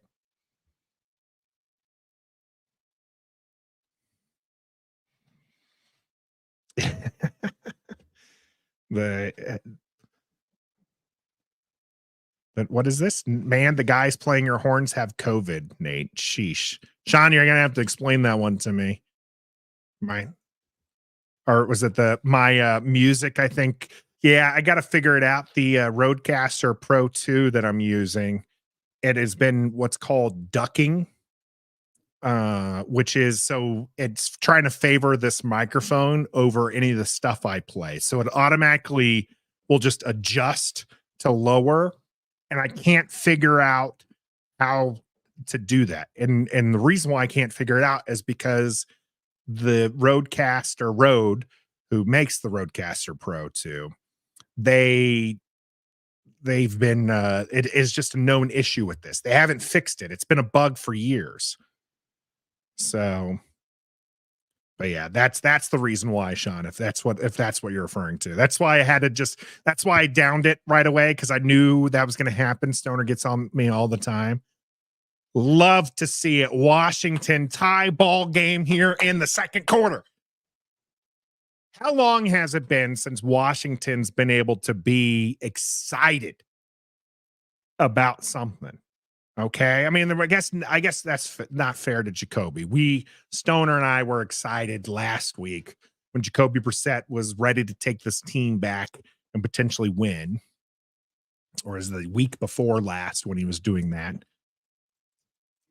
But yeah, both games, I suppose, trying to get us a little bit closer.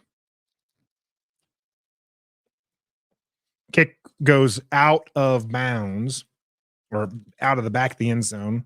San Francisco will start this one from their 25.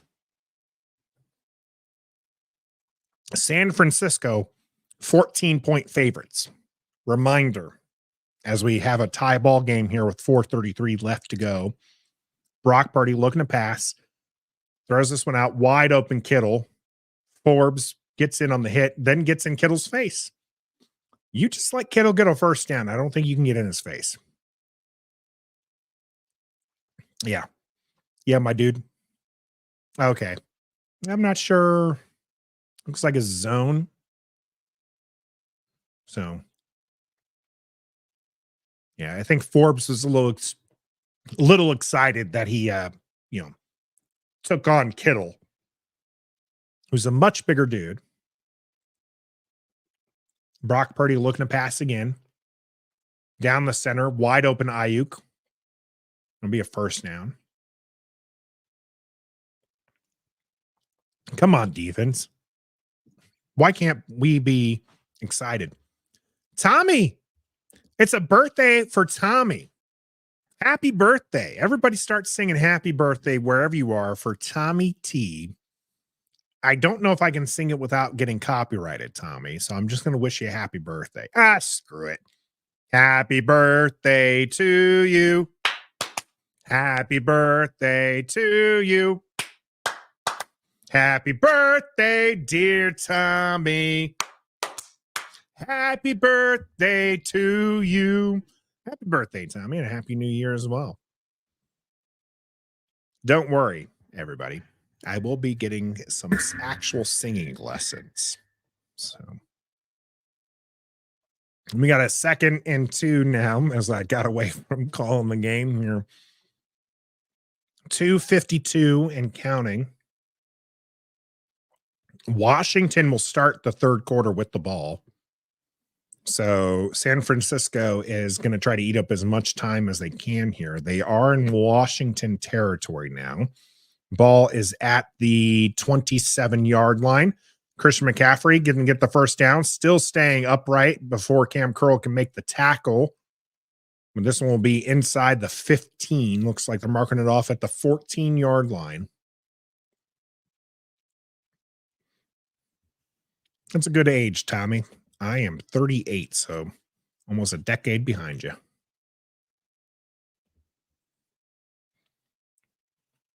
There's Brock Purdy from shotgun. Christian McCaffrey behind him. Juice to the right will actually motion to be a tight end, and we're going to see the 2-minute warning hit here as we've got a tie ball game at FedEx Field. Don't sleep on these Washington Commanders.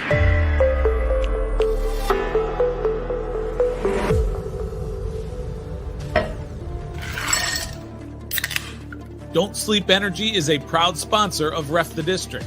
Head on over to don'tsleepenergy.com and enter the discount code DISTRICT to get 10% off your entire order. That's code DISTRICT to get 10% off at don'tsleepenergy.com. Don't sleep makes you great.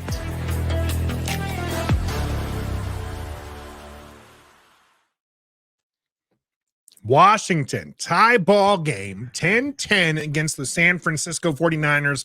And if that wasn't awesome enough as it is, Stoner hit me up here. Texans up 20-0. That is our survivor pick this week. CJ Stroud came back and we said, that's got to be it. Okay. We didn't have very many options. So we're Texans fans as well. We are, of course, Detroit Lions fans this week, and they got jobbed. I'm not going to get fined by the NFL for talking about it, but they absolutely got jobbed. Such garbage reffing there. Ruined what should have been a Detroit Lions victory. So there it is. People talking about that number 2 overall pick as if Washington wins this, you absolutely kiss the number 2 pick goodbye unless Washington gives up draft capital to do so. Right now, I don't really want to talk about the draft. Actually, we talked about it a little bit early on, but this is a close ball game. I want to talk about this. How many yards does Terry McLaurin have so far? He needed 140 these last 2 games to get to the 1K mark for the 4th year in a row. And he has that one big catch and a touchdown. He's at 61 yards. He is on pace, I'd say, to get his 4th 1,000-yard season. And I would love to see that for him. We're back underway here with the 2-minute warning over. I mentioned Washington has the ball in the 3rd quarter. So Chris McCaffrey is looking to possibly keep this one in bounds. So Brock Purdy, quick pass out to Deebo Samuel, who has to adjust course. He eventually does get tackled by Cam Curl. Whoever whiffed on that first one forced him to try to go inside, or maybe he was trying to go inside. Let's take a look at this. So he takes the screen. He wanted to go inside, and Jonathan Allen flashed across his face. And look at that. Cam Curl getting away from Trent Williams to make the tackle. But yeah, Jonathan Allen is absolutely one of your blue chip players here. 2nd and 3 coming from the 8-yard line. Chris McCaffrey found a hole. Unbelievable, folks. That was a sea of burgundy in front of him. How did he make it through that? I need to watch. This is ridiculous here. Okay, there he is. So he had a nice block from Rushford as the right tackle. So that's how he was able to squeeze through there. It looked like there was just nothing but burgundy in front of him, and he run through the middle. Young CMC fan, pretty happy there in the stands. 1st and goal, 42 seconds and counting. It's going to be a handoff and blown up by Deron Payne. Excellent job, and that is why you pay him. Interesting choice here. It looks like the time stopped, so I wonder if we're going to see who took the timeout. As I didn't see from either the broadcast graphic nor the broadcast conversation who took the timeout, so I'll wait to pull that one off. As 35 seconds, 2nd down. I imagine San Francisco is probably the one taking it. Washington should have been taking timeouts well before then. Man, I want Washington to hold them to a field goal. I mean, I would love for a turnover. So Washington did take the timeout. Interesting choice. They should have been using these timeouts before then, I think. 2nd and goal. Some motion from Kittle. Brock Purdy looking towards his left. He's going to have to dance out. Oh, James Smith-Williams. Oh, my goodness. Deron Payne forcing him. This is going to be throw to the end zone. As long as there's no flag, we're good to go here as Cody Barton and Khaleke Hudson roll over one of the photographers there at the stadium. But great job by the defense again. Doing a good job. Everybody's covered. Even with all the motion, everybody was covered. Quant Martin was in his space. Emmanuel Forbes holding with his guy. Maybe not so much, but it was at least enough. Brock Purdy being just hassled. James Smith-Williams, Deron Payne, Cam Curl flashing in front of him towards the end here. 3rd and goal, 27 seconds to go. Christian McCaffrey motioning out. Brock Purdy going to throw this one up here into the back of the end zone and covered well by Emmanuel Forbes, who does the Tweety Bird. We've got the Tweety Bird back, folks. Yeah, Polo, this one ain't this is what I don't understand. This is why my bonehead play, my bonehead theory about him trying to throw the game with Jacoby Brissett, where they had the ball at the goal line and with 4 minutes plus left, and they end up going beyond the 2-minute warning before scoring. It wasn't them trying to tank or lose the game. It was absolutely Ron is just bad at clock management. And here we go. The kick is good. 22-yarder. We'll put on 3 points there for the 49ers. Washington will get this one back. There's 19 seconds left. Yeah, assuming they kick this one out of the end zone, there'll still be 19 seconds. And this is what's going to frustrate me. Washington is absolutely going to call a draw play or some sort of run play. They're not trying to move this ball down the field. This is what will bother me. All right. This is absolutely what will bother me. Or that, right? Like call the timeout to take a knee. I mean, this is what's going to bother me. Why take the timeout? They're not going to be aggressive enough after this kickoff. They're not going to be aggressive enough to warrant having taken that timeout. So it'll be interesting. I don't know what they're going to do. I just have a feeling it's going to be the most ridiculous thing in the world. Nick Gates there talking with his QB. For what it's worth, I think his teammates really do like Sam Howell. The answer for what it's worth is probably very little in the grand scheme of things, but it's nice that they actually like him and want him to be successful. The kick does go out of bounds at the back of the end zone as predicted. So Sam Howell and the Washington offense with 19 seconds to double this up. They get the ball in the third quarter. What are they going to do here?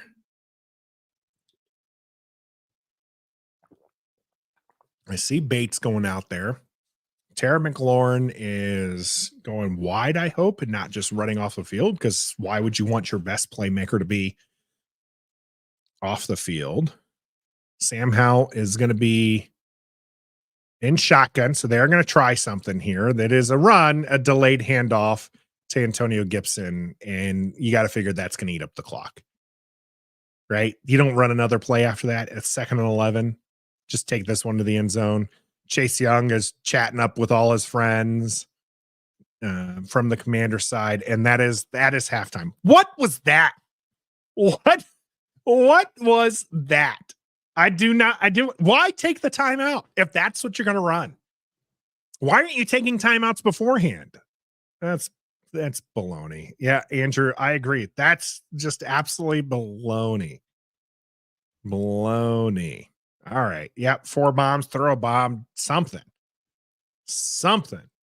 HT, don't even try RR Samant. Well, I tell you what, folks, it is a bio break in the making here for me. Make sure you refill your drink, and we'll be back soon.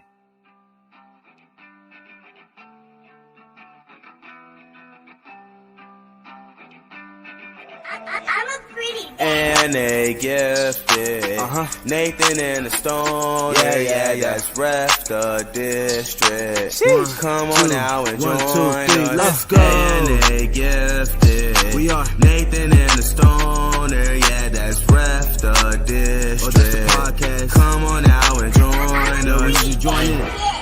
Yeah, let's talk about the bigger picture. Let's talk about how we be ballin', playing with the Wizards. Let's talk about the Nats and how they always got good pitches. Let's talk about the cats on rest can turn them boys to winners. Injuries and updates, oh yeah.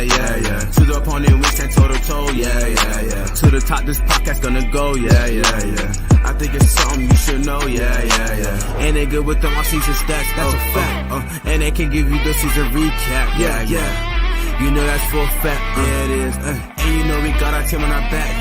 Yeah, we do. There's no other team can match. No, cause our team is way better. We the best one. Never be under the weather. Yeah, W with the best leather. Always the best one. Hey, we love Washington. And we some die hard fans. Yeah, we are. And you know we keep it on 10. Let's talk about the offense. 1, 2, 3, let's go. And they gifted. We are Nathan and the Stoner. Yeah, that's Ref the District. that's the podcast. Come on now and join us. You join in.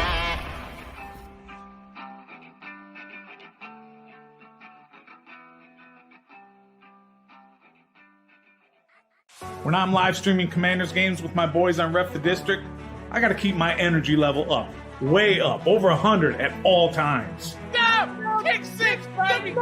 Get in there! Yes, sir! Yes, sir! That's a pick! That's a pick!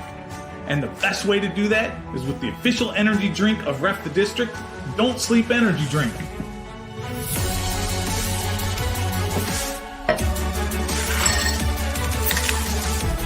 Don't Sleep supports those who believe in themselves. Head on over to don'tsleepenergy.com and enter the discount code DISTRICT to get 10% off your entire order. That's code DISTRICT to get 10% off at don'tsleepenergy.com. Don't Sleep makes you great. Let's go.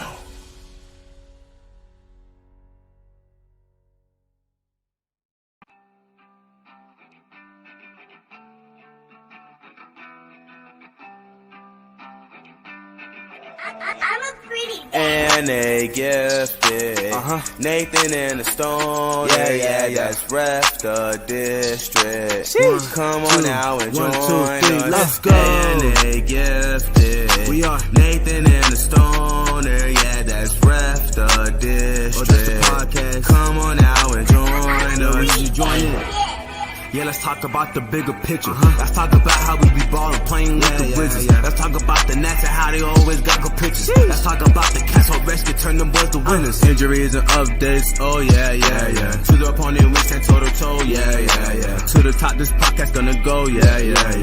I think it's something you should know, yeah. And they good with them off-season stats, that's a fact. And they can give you the season recap, yeah. You know that's for a fact, Yeah, it is. And you know we got our team on our back, we do. There's no other team can match, No. Cause our team is way better. We the best one. Never be under the weather, no. W with the best leather. Always the best one. Hey, we love Washington, and we some die hard fans. Yeah, we are. And you know we keep it on 10. Let's talk about the 1, offense 2, and 3, the let's defense. go. And they gifted. We are Nathan and the Stoner. Yeah, that's Ref the District. that's the podcast. Come on now and join us. You join in.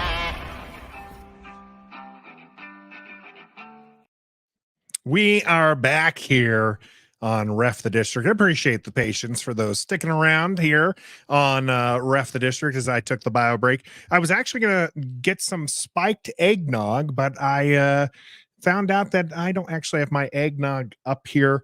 I did take a little bit longer on that break than intended, but it's mostly because I have to walk around. I've got a bad back, so I've got ice now on my back. So here we go. Yeah, let's talk about the end of that half as Ron Rivera wasting like you can't keep the timeouts with you, Ron. Like those 2 timeouts don't like go over. It doesn't like it's not like you're gonna have 5 timeouts now in the second half. Ends up taking a timeout with 20 some odd seconds left, and then runs a run play that didn't go anywhere. Just absolutely. RTD is Nathan Stoner. If Trevi wants his flowers, then let him host a play-by-play.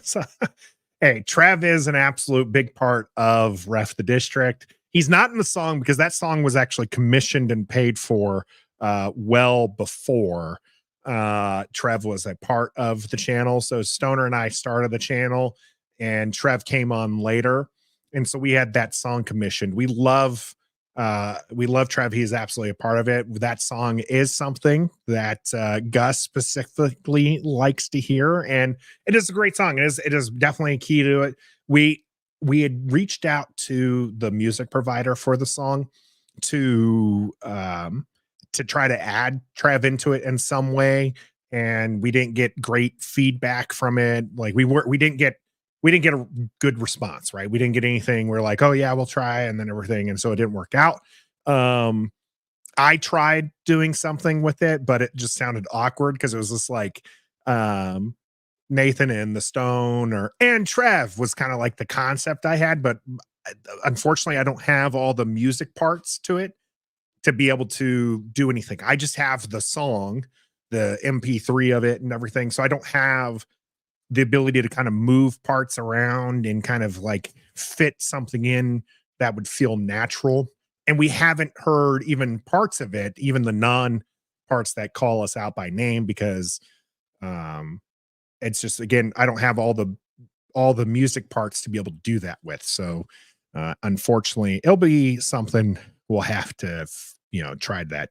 But I agree. I do. Commander Lauren, we won't be able to get that same song, but I would love to have a new song with Trev or something, maybe something that doesn't call us out by name. So we don't have to, if Trev has to move on or if Stoner or I have to move on, we can just keep it there. So Paul Scott asking, where is Stoner?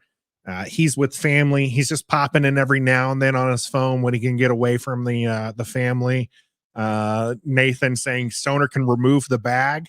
I hope so. I want this team to be so good. I'm not embarrassed to be a Washington fan. I love walking around Oklahoma in my Commanders gears. I've actually seen a couple of Commanders fans out in the wild, but I love showing off my pride for this team, even though they aren't very good. MPR, salute to the Washington fans and Happy New Year. Absolutely. I guess I knew you'd love it. We've had it back for a couple times. Stoner didn't use it on his solo play-by-play, largely because I told him about it day of, and I don't think he saw it. I don't think he saw my message, but we've had it back for a little while. I think you were actually physically at the game the time that I was doing it solo. Let's see what else we got here. It is in fact halftime. Why am I surprised at the poor? I wasn't surprised. I mean, I called it out, but I'm just like, it's just so frustrating, right? PNW, like you can't sit there and like you're actively in this game and your coaching staff is just so bad, right? They're just, they are not a good coaching staff. Ron Rivera has it's eluded him his entire time here. To be fair, he's only had 3 winning seasons his entire coaching career. So good coaching's eluded him for his entirety, but it's just so frustrating when it comes to sitting there, and you're in a 13-10 game, or you're actually in a 10-10 game, and your opponent is driving it down. As soon as they had, to his credit, as soon as they got first and goal, when they got first and goal, he didn't take a timeout. That's what's weird. He calls timeout when it's second and goal. Was he just wanting them to let them score there? Like, I just don't get it. Like, how can we know where you're supposed to take your timeouts and he doesn't? And he also, like, it's not like I guess now he's calling defensive plays, but before he had an offensive coordinator and a defensive coordinator who were calling plays, he could focus on time management, and it was still not good. So it's just kind of frustrating there. Let's see here. Not so looking good. Not going to lie. My Niners are struggling to finish. Thanks for tuning in from the opposing side there. Not so looking good. Yeah, the Niners are probably going to roll away with this one, so I wouldn't get too concerned. But right now, it's very exciting for us on the other side to be able to, do something with this and win and trying to get there and be good. Bears are playing Taylor. Bears are playing who? Niners again. Let's see. Yeah. So if Caleb had 3.5 speed like Lamar, then I'd take him, but he has 3.59 speed. Plus he's short, so not sure who to take.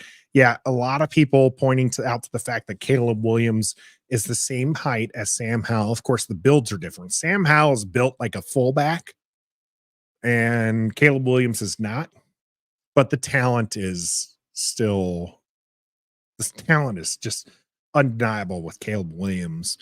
I mean, he could be Johnny Football, but he could also be Patrick Mahomes. That's the risk you take. The draft is an absolute crapshoot. And right now, I don't want to even think about that. Right now, I want to think about this Terry McLaurin bomb. I want to think about the Terry McLaurin touchdown. I want to think about Washington getting the ball back in the second half. If they can drive down the field and score a touchdown, they will have the lead in the second half against one of the top teams in the NFL, not the NFC, the NFL.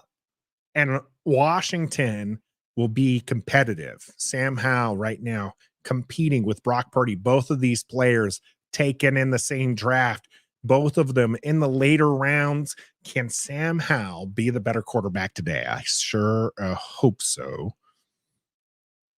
Ooh, wow. New Orleans trumping the Bucks.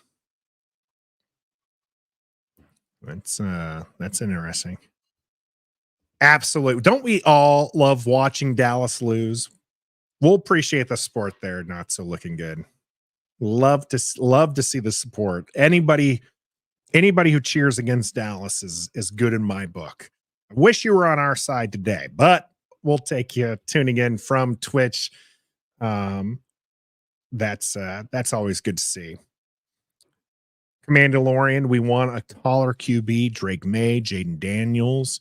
Jaden Daniels is currently shooting up the boards. I see a lot of people kind of misremembering the 2012 draft and that RG3 was a late high riser. He definitely was somebody who propelled himself higher into the draft talk, the season leading up to it.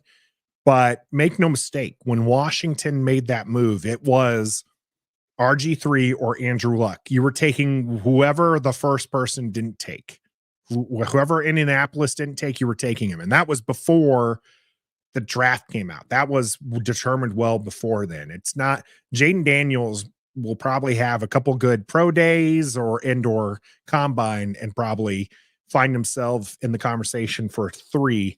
But make no doubt about it, RG3 was considered one of the top QBs even before combine results and everything. Did it hurt losing Chase Young? I would say it hurt only getting a comp pick for him, but most of this fan base was pretty tired of him. Me personally, I thought he was a good player. Probably should have given him his fifth year option, but he hasn't done anything all game. So as you know, it's not exactly a huge loss here. As Brian Robinson is going to plow forward for 1.5 yards here. So let's try to get something going here. Yeah, Matthew, a lot of people are on the offensive tackle side. So we'll see. We'll talk more about that here later. Jacoby Brissett, emergency QB today, not looking happy on the sideline. I wonder if he was just like, yeah, it's tight, and he would have preferred to have played through it. He has got a new contract. He's got to have to get a new contract here. As Sam Howell goes through his progressions, looking through the left, goes back to the center, has a clean pocket and stayed in the pocket, and finds Logan Thomas in the center. It'll be 3rd and short coming up here for Washington, but good job getting that one out. I would like to see it thrown a little bit better, but we'll take it. We'll take it. It kind of was a little at Logan Thomas's hip, a little bit to the back of where he's running. But we got 3rd and 2 here. Logan Thomas in motion. Sam Howell rolling out to his right, stops. He's stuttering. Now he's just going to look to run it, and he's going to run out of bounds. Sam, you got to throw the ball away. If you can't, that's a sack for whoever was on that side there. That they're going to appreciate that in their paycheck here. But Sam Howell, no one was there, and I understand like trying to make something of it, but you just got to get rid of the ball. Instead, they'll lose 4 yards, and Tressway will come up to punt.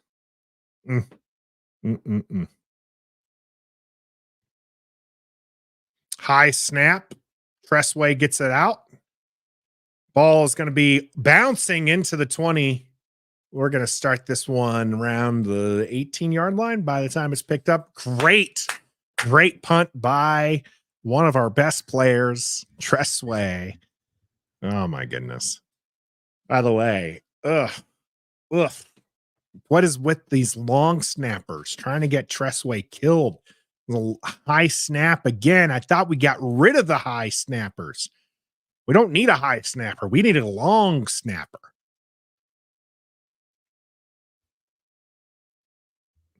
Checking in late, Steven. Thanks for joining us. So we got ourselves a ball game.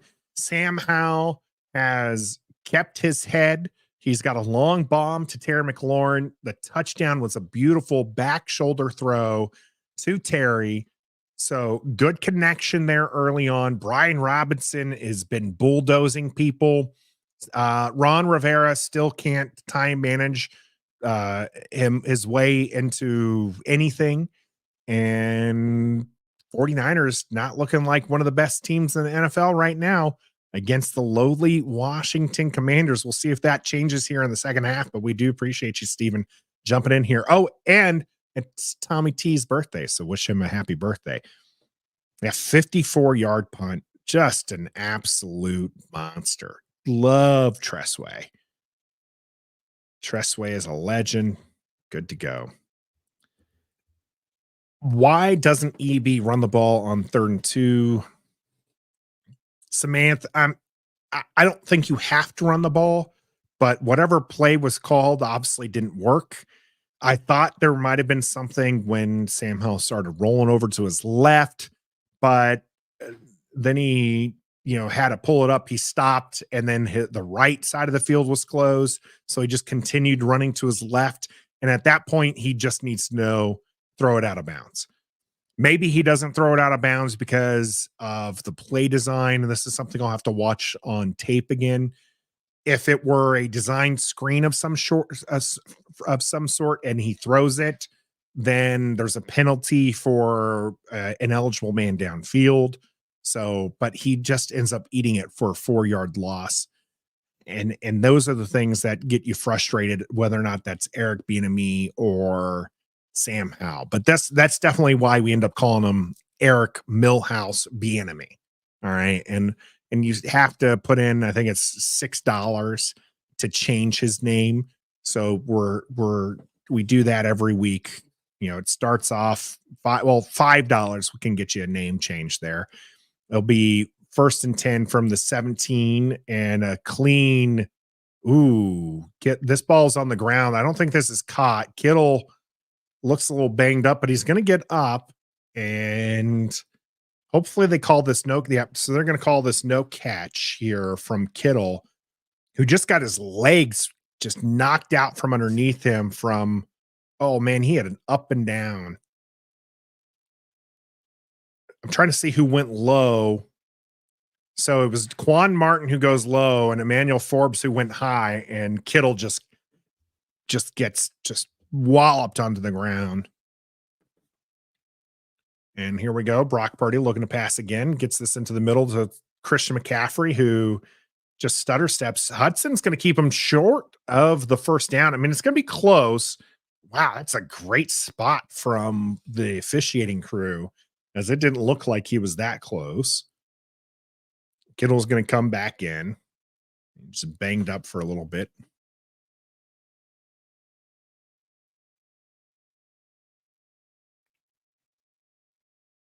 Yeah, I like Hudson, Dominique. I really do. That they're going to give that first down yardage to Christian McCaffrey. I really thought Hudson had stopped him short. Christian McCaffrey starts on the right and starts to bounce this one in the middle, just picks up an easy 7 yards there.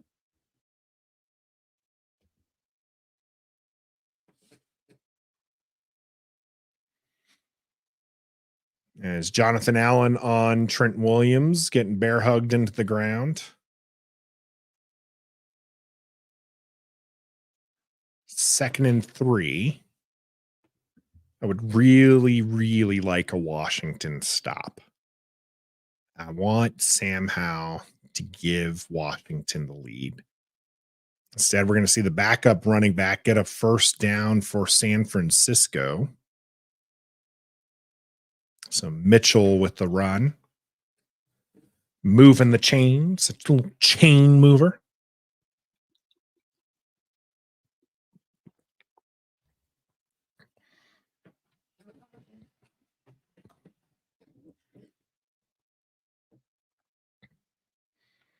Yeah, Gus, it's Christian McCaffrey. He's gonna get his yardage probably regardless.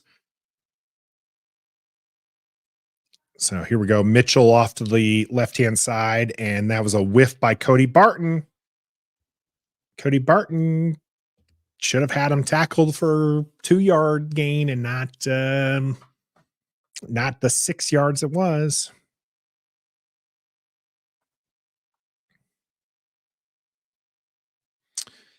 This one is Dominique. This is going to be what's really interesting here. So I think we're going to see improvement from some players next season.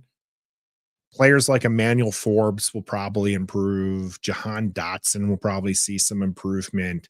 So a lot of people are down. I think Jamin Davis will be somebody who's good. Ayuk is going to catch this for a first down. Cody Barton was the one in coverage. Emmanuel Forbes shaken up on the tackle. But there are players I think we're going to see improve next year. But what is interesting is what do they do? Do they go to a 4-3?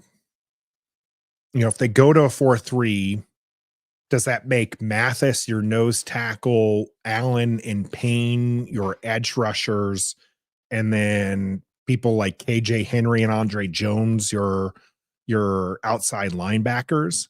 Like it took a while for this defense to kind of move into the system that we're seeing right now. And so if you go back and forth between a 3-4 and a 4-3, I guess you were talking a 4-3, but this is right now a 4-2 defense, right? What is, and they don't have a whole lot of linebackers. So it would probably be easier to switch to a 3-4 and then a 4-3, like, Jamin Davis, Khalil Hudson, maybe Cody Barton. He's on another contract. As CMC is going to get caught in the backfield by Cody Barton. And we're going to see a flag now. Hopefully this is a hold against the 49ers, but it doesn't look. Nope. 49ers are moving backwards. So hopefully. No, what do we got here? Personal foul, face mask against. Good God. We cannot get out of our own way. Why? Yep. Cody Barton on his tackle for loss grabs the face mask. That's why he looked disappointed. San Francisco looked like they were walking backwards, so I thought maybe we were going to get lucky. It's a third penalty, 25 yards now on Washington, as the ball is going to be marked around the 18 of the third quarter. We'll just call it 18 and a half yard line of Washington's. First and 10 after the penalty. Turnover would be real nice. Brock Purdy had 4 interceptions last week. Can't we get one? Christian McCaffrey going to run again and runs away from Daron Payne. This time, Cody Barton has a clean tackle, but it was after 3 yards. I think I saw a stat. Not sure who from or how accurate, but it was Cody Barton's average tackle depth is like 4 yards down the field. We're lucky that's not hands to the face from James Smith Williams. Yeah. He had all of everything of Kittle's chin strap and beard. As a quick pass out to Deebo Samuel. He's going to hold on the ball, but he's going to be shy of a first down. This will be 3rd and short now, but inside the 10 for Deebo Samuel. We need a bad snap. Something needs to go Washington's way here. Something needs to go Washington's way. Uh-oh, this can't be good.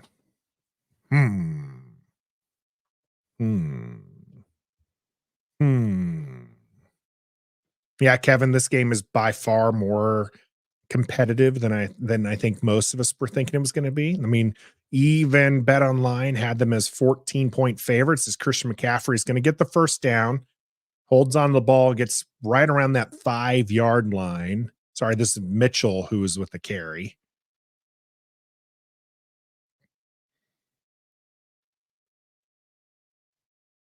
Again, San Francisco, not one of the teams who invested in their line, but one of the better lines in the NFL. Just want to keep pointing it out there. We're going to do a full breakdown on that. We were going to do it this last Wednesday, and then Jacoby Brissett was named the starter, and it was just like, well, not going to be talking about the offensive line. Locked on Law laughed at us a little bit because we didn't change over the title to it, as the first down run is going to pick up a couple yards and get them closer. But Mitchell unable to punch it in here. We'll have 2nd and goal with 6:15 left to go and counting here in the 3rd quarter. The clock is just bleeding. Current drive, 11 plays, 81 yards. It's going to be a much lower scoring game than I think most of us predicted. Brock Purdy under center. Ayuk in motion. Mitchell gets the handoff. Mitchell walks into the end zone. Boo. Boo.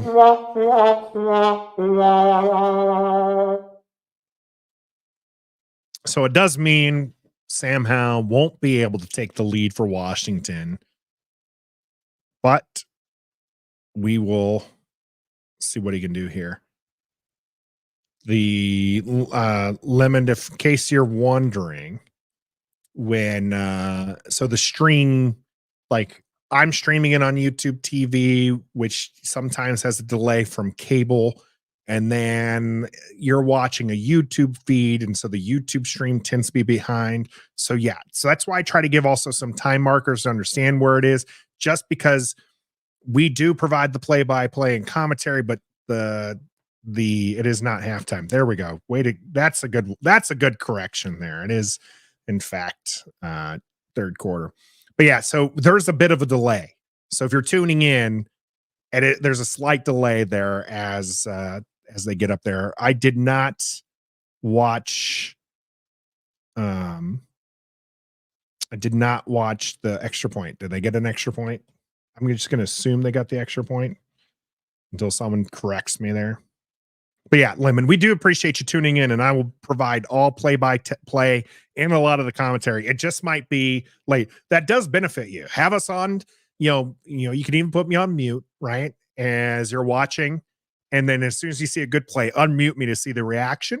Or I'll try to give some context clues to where we are, and you match up, and you can turn the TV on mute, because let's face it, Washington never gets the greatest broadcasters, and it's a lot more fun here on Ref the District.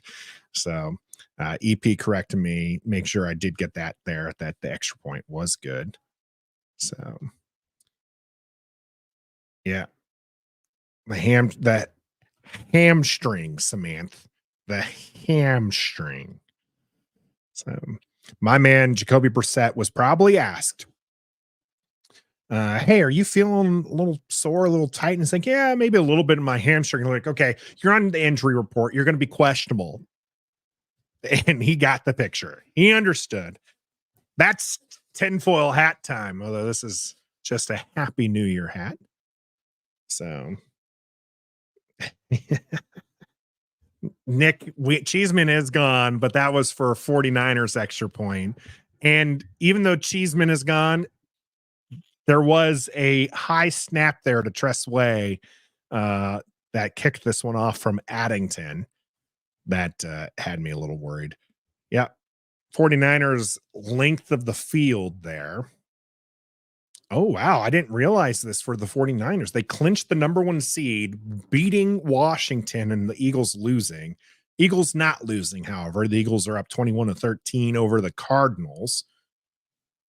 But that is interesting. So, of course, we're going to get the full throttle of the 49ers here, and they're only up 10 points here with 5:44 left to go in the third quarter.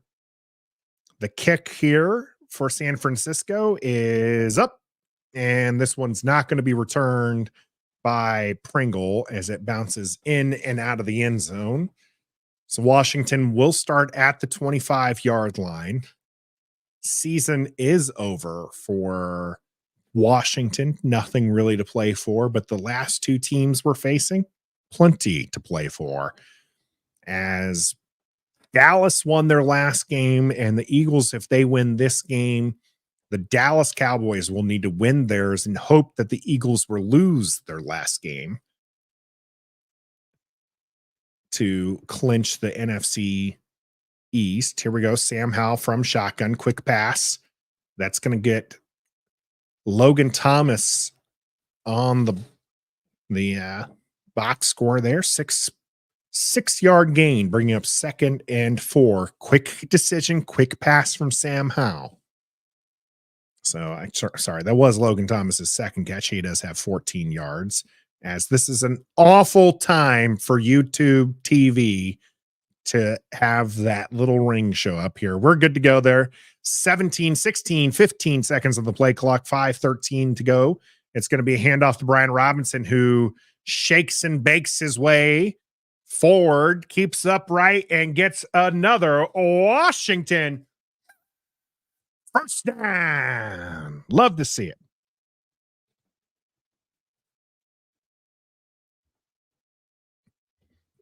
Lemond, I will say this on the QB situation, because I did say I wanted to stay away from the draft as long as this is a close game.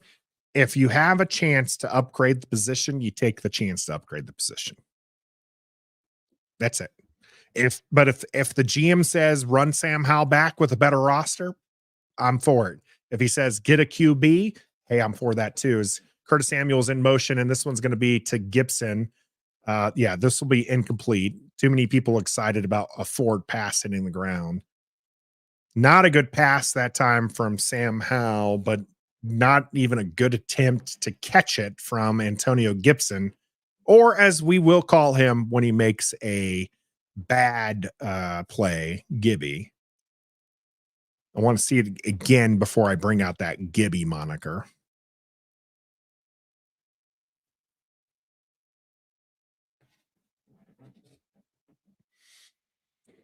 Ball at the 36-yard line, 2nd and 10.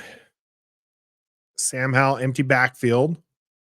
Throws this one over to Terry McLaurin. Terry McLaurin's going to catch this one and go forward. There's a flag. It's a quick flag. Be against San Francisco. Be against San Francisco. It's not going to be against San Francisco, is it?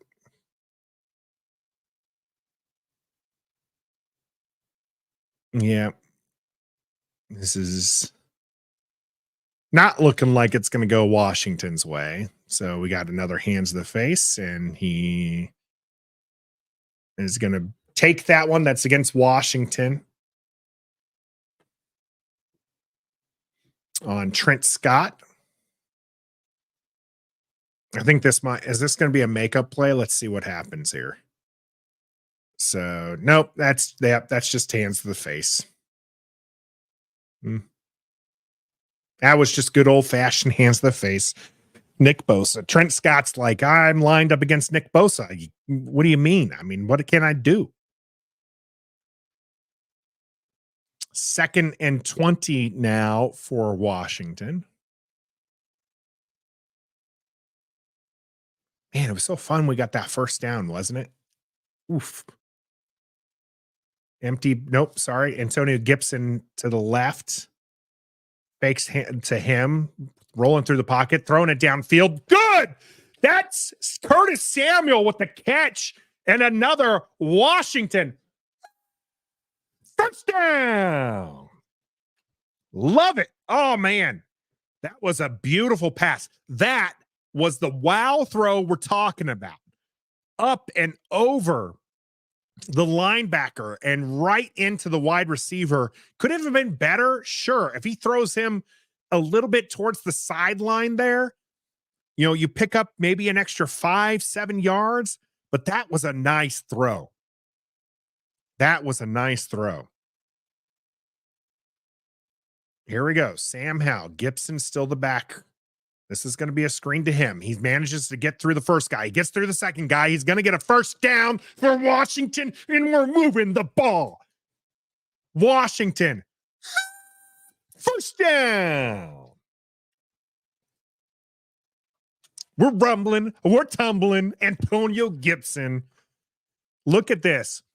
1 tackle, 2 tackles, and then finally getting tackled down there. But he absolutely worked hard to get that one as Nick Gates unable to hold his block. And Gibson getting the first down off of the screenplay there. Here we go. Antonio Gibson over into the middle. He has some blocking. He has some space, and he's going to get us into the red zone and gets another Washington first down. Oh, man, this whistle's going to break on me. We're getting so many first downs. It's just, what can we do? We're so excited. Also, no Brian Robinson. A little surprising on that part.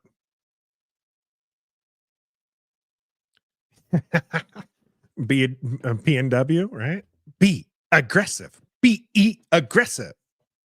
Love it. All right. In the red zone. Ball at the 18-yard line. Sam Howell shotgun. Hands it off to Brian Robinson. Brian Robinson up the center.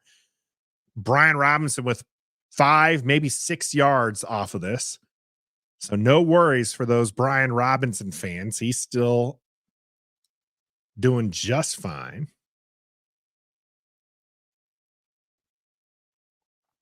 Isn't this team so much more fun when they're competitive? Isn't this much more fun than getting blown out? Isn't this much more fun than tanking deliberately? 2nd and 5 for the Washington Commanders. 1:10 left to go here in the third quarter. Sam Howell from shotgun, and Trent Scott's going to ruin all of this. Why can't we have something nice? Why? This drive was going well. Okay. You had a 2nd and 20, and you have a great play by Sam Howell to pick that up, and then moving, and then moving, and then moving. And then you false start, Trent Scott. All right. 2nd and 10, 45 seconds on the clock. Sam Howell from shotgun. Fakes the pitch out to Brian Robinson, has some time, throws it up out of the back of the end zone. We're going to have a flag from the ref. He tosses it just about the 1 or 2 yard line. Usually, this goes against the defense. And this will be illegal contact. So there we go. All right, Trent Scott, I forgive you. I forgive you. So legal contact by Ward. And so that is just a 5-yard penalty, first down. But it wasn't like the inside the end zone type thing. All right, 5 yards and a first down. Let's do it again. Let's aim it.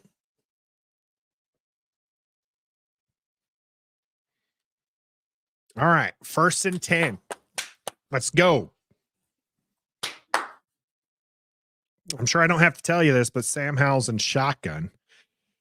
He is going to hand this off to Gibson on the delay. Gibson's going to stay upright. They are tearing at the ball, but he holds on to it.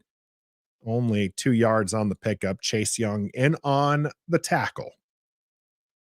Not a solo tackle, but a tackle.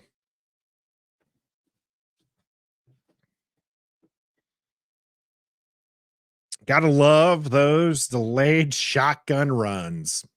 Aren't they fantastic? All right, 2nd and 8 here for the Washington Commanders. But we're going to have to wait to the 4th quarter to see some of that action. Don't worry, we have all of that great stuff for you. Don't sleep on these Commanders. They're coming back to win this game. When I'm live streaming Commanders games with my boys on Ref the District, I got to keep my energy level up, way up, over 100 at all times. Stop! Kick 6, baby! Get in there! Yes, sir! That's a pick! That's a pick! And the best way to do that is with the official energy drink of Ref the District, Don't Sleep Energy Drink.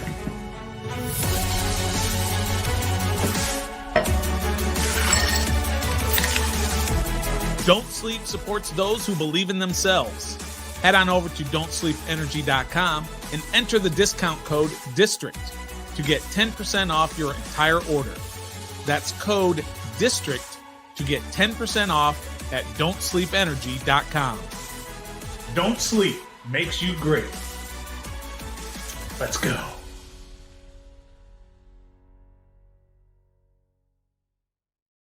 B&W bringing it up here. This game is going by pretty quick. And Sean pointing out a lot of runs, as the reason why. And Sean also here can't complain for a good competitive game. Most of us can ask for at this point.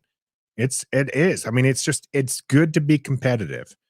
It is absolutely good to be competitive. Tech with, sorry, that's the 49ers one. There was one who's there. I thought it was you, Tech, who said that the 49ers wouldn't re-sign Chase Young, and that's true. I don't think that they'll re-sign him, and if they do, it certainly won't be at top money. He'll get less than what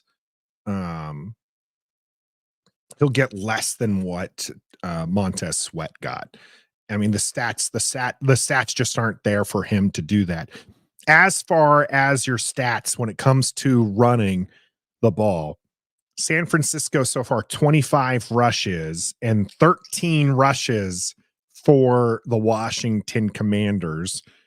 One of those you can actually argue was a scramble by Sam Howell. So actually just 12 rushes from the Commanders to 18 passes, or 19 given that scramble. So it's still very much in favor to passing the ball as Eric Bieniemy, but totally even those passes have been short, and so they've been inbounds, and the clock has just been rolling. And yes, we're here in the 4th quarter of a game that is much tighter than I think the 49ers wanted it to be here.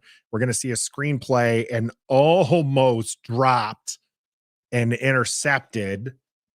We're going to go with incomplete here. Yeah, I'm not sure what we're doing here with this ball on the ground between Sam Cosme and who is this 99 here from the I mean, he almost had a chance at the interception there, but I mean, he's a defensive lineman. He's not going to do that. But yeah, Gibson there was looking up the field and not able to pull that one down, but might have been for the better. So we got 3rd and 8 here. Pick up the first down, just do it. Maybe a touchdown. Sam Howell looking for this, and that is intercepted. No, he's down by contact, guys. What are we doing? They're running this one back, and thank you. Somebody finally blows the whistle and realizes he was down by contact.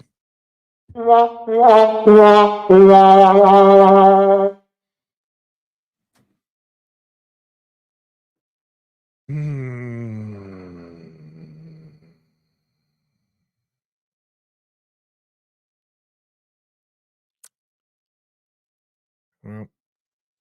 no. Yeah. All right. Well, that was fun. That was a fun drive right up until that point there. Just a bad pass by Terry McLaurin, or not Terry McLaurin. Bad attempt to Terry McLaurin. I was watching Terry McLaurin make sure that he touched Ward there, but bad pass by Sam, and it'll be San Francisco ball. Just great. Just great. I'm okay. I'm fine. I'm fine. It's okay. It's okay. Gosh dang it. Gosh dang it. Yeah, Anthony, it was competitive. 20-10 with us driving with Washington in the red zone. Like, that's competitive. If Washington scores there, field goal or otherwise, it's a one-score game. That's competitive. Now it's not. Man. That's just hater talk money. That's just hater talk. Unless you have money on it, and in which case I kind of understand. But I mean, still, that's hater talk.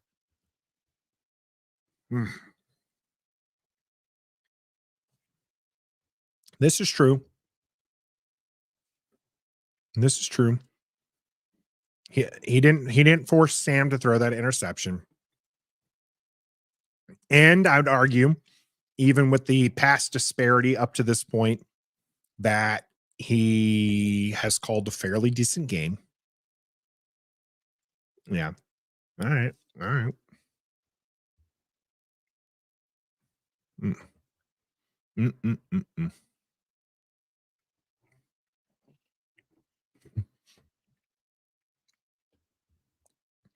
It's a fun old time joke.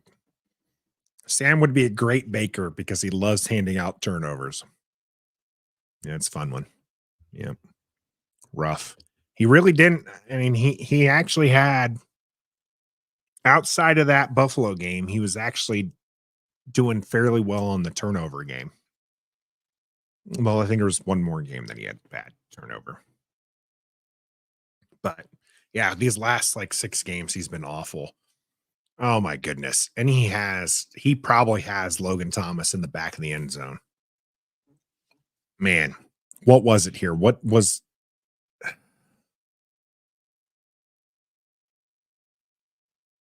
I just don't see anything that he should have not been able to hit a clean throw there, as Mitchell is going to get a first down for San Francisco, running all the way out to the 20-yard line. So there goes any dream of a 3-and-out or pitting him up against the end zone to get good field position, as Christian McCaffrey is on the sideline and trying to warm up. I think San Francisco realizes that they should just not put him back in the game. I mean, I know he's a fantastic player, but you can totally sit on that. You don't have to get there. Mitchell's going to run for 5 yards and makes my point for me by, you don't need to have a legendary receiver there, as Kyler Murray does Kyler Murray things, bounces away, throws it up, and does find the end zone.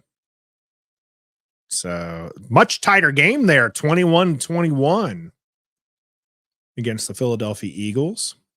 That game's going our way, isn't it? We need Arizona to win. Philadelphia losing is fantastic at all points. Brock Purdy has time in the pocket. I mean, you or I could throw the ball as he finds Jews and goes up the sidelines. We'll get a first down there. My goodness.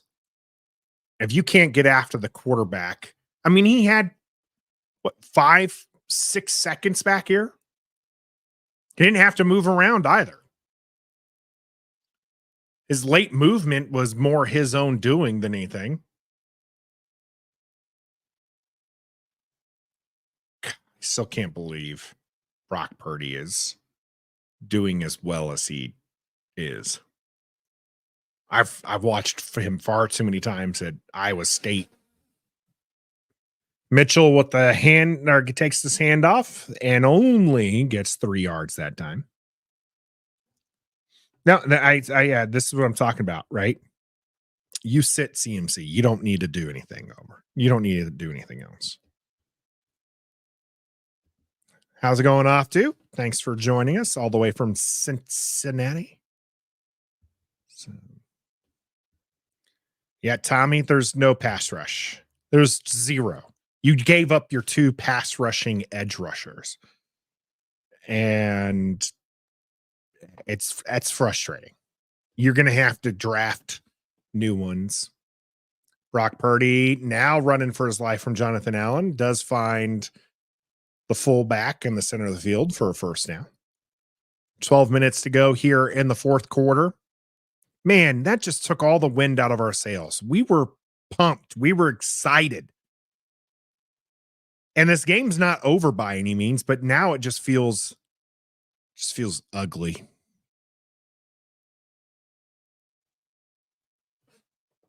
Oh yeah. Purdy is a game manager. He is in the absolute right system. And this is possibly also true. I think Trey Lance is just very raw. He probably does have a lot of talent, but I mean, he's coming from a Division II school, as Ayuk is going to catch this one for a first down. Pretty throw by Purdy there. Who's in coverage? Who is this? No. Not Emmanuel Forbes. Why is our first round pick got to get beat like that? Not like that. Not like that. But yeah, I think there was a lot of factors when it came to Trey Lance. And goodness gracious. Ravens just might be the best team in football. Dolphins having another late season kind of collapse there. HT saying it was just a good catch, not necessarily a good throw. It was a good throw. 10:38 with the clock stopped for some reason. I didn't see why as I was looking down at the this is what I'm talking about, DC. You have it's actually Andre Jones was a 5th rounder. James Smith-Williams, I think, was a 6th rounder. It's been a while for his. Andre Jones is a 7th rounder.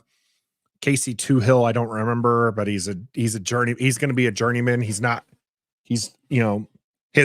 job is honestly to get to 10 seasons for NFLPA retirement reasons. But he's not somebody who's going to be a difference maker day in and day out, right? Casey 2 sacks is an anomaly, not the reality of it. But I mean, you just don't have anybody. You don't have anybody. You had Chase Young, who, while a far cry from the generational talent we thought he was going to be, is still a good pass rusher. And you had Montez Sweat, who was a former first-round pick, who you moved up to get to in the first round, and who is a legitimate edge rusher. Okay. He might not be, Montez Sweat might not be like a premier. He's not a Micah Parsons. He's not a Bosa or anything like that, but he's a good edge. I mean, he's Preston Smith. He's a Rakapo. He's somebody who you still game plan for, because if you don't, you're gonna hear his name called. So that was a good catch, but I mean, that was a good pass. I will say this, Emmanuel Forbes, he wasn't actually that badly beat or anything. He had his hand up there. He was right there. But man, hard to beat. Hard to beat.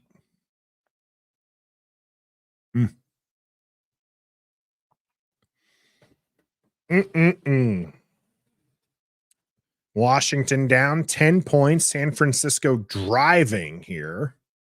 And it was San Francisco who took the timeout. So I will remove that from their scorebook.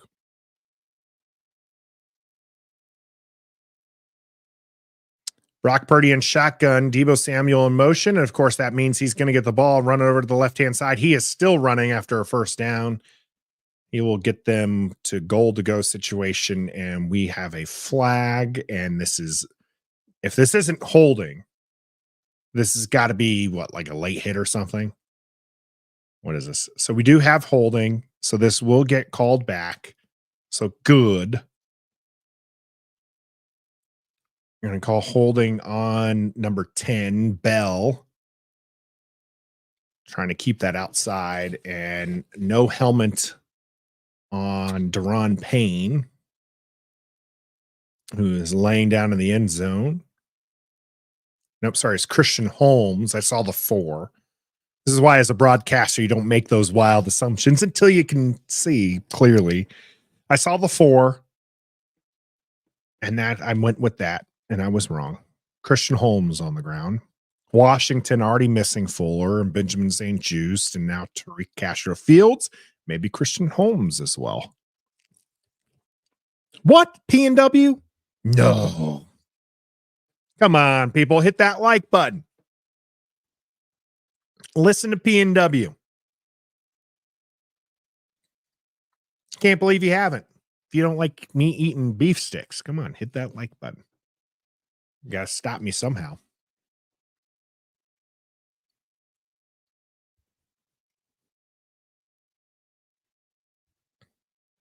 No, probably not wrong. Again, I think Emmanuel Forbes, Jamin Davis are players who will see improvement from next season. Talent is there.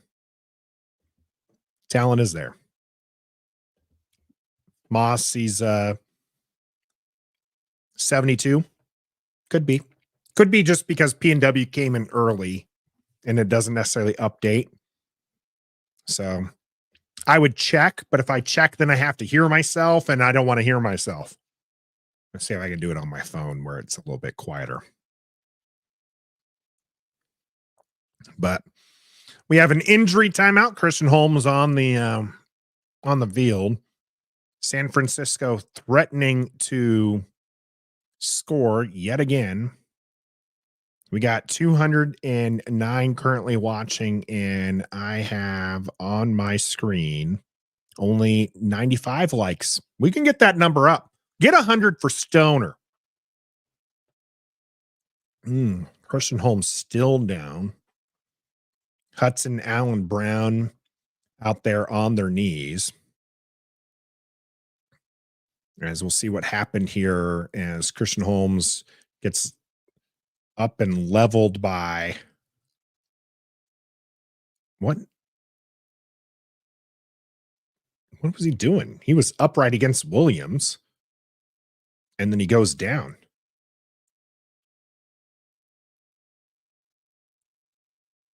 He must have lost his breath. He is going to get up here. Probably that's got to be a scary situation. I mean, he was up, he was with Trent Williams, and then he walks by Williams and he just collapses to the ground. That's scary. Chauncey in the house. Let's appreciate the $2 there, Chauncey. Give Sam a better O-line, please.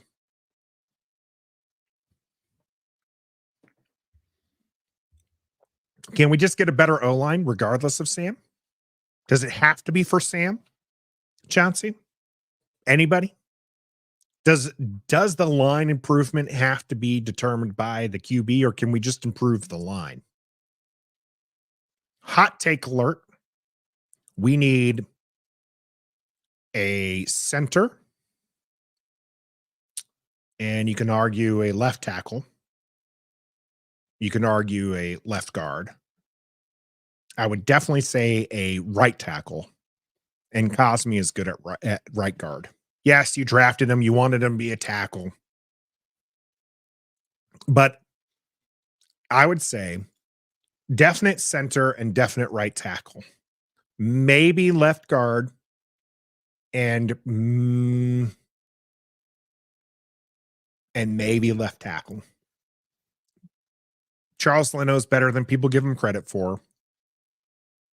Left guard's a mess, so you probably need to. But then again, you also have Ricky Stromberg. You also have Jaden Daniel. You also have, I mean, that's a position that, like, I feel like you can just fill with somebody who doesn't necessarily have to be a higher draft pick. And I actually have, again, the O-line data that supports that. Center is something that needs to, like, Tyler Larson, Nick Gates, not it. Just not it. Yeah, here we go. And get again with Christian Holmes. Christian Holmes then just collapses to the floor.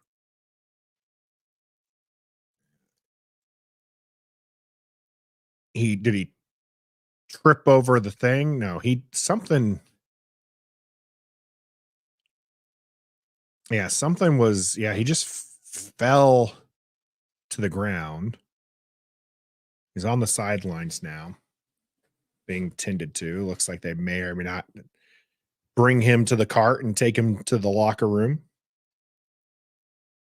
As we got a goal to go situation here for the 49ers. Sorry, no, 1st and 14. I misremembered there, but the hold does bring that one back. That's right. Now we're going to see Mitchell run it through the middle. He has to hold on to the ball because he's immediately met at the line by Smith Williams, who forces him to put both hands over there. So Christian Holmes is going to get taken to the locker room on the cart. Still looking noticeably impacted by whatever is happening. 2nd and 10. We'll come back to your comment there, Chauncey, after this play. 2nd and 10. Behind Deebo Samuel, Emmanuel Forbes getting a hand in on it. I would love to have seen the kid come down with a pick there. Put him on Deebo Samuel. He cuts in. Oh, he kind of fell down. Oh, man. If he stays upright, you got to figure that's a pick. We'll have 3rd and 10 here. Come on, Washington. Get the stop. Stay in this. 4th quarter. 9:30 to go. 3rd and 10 here for the San Francisco 49ers. Washington, if they can get a stop, only get 3 points off this turnover. Brock Purdy running for his life. James Smith-Williams just not good enough. Brock Purdy stopping, throwing up into the back of the end zone, wide open Ayuk. Frick! Gosh dang it. Gosh dang it.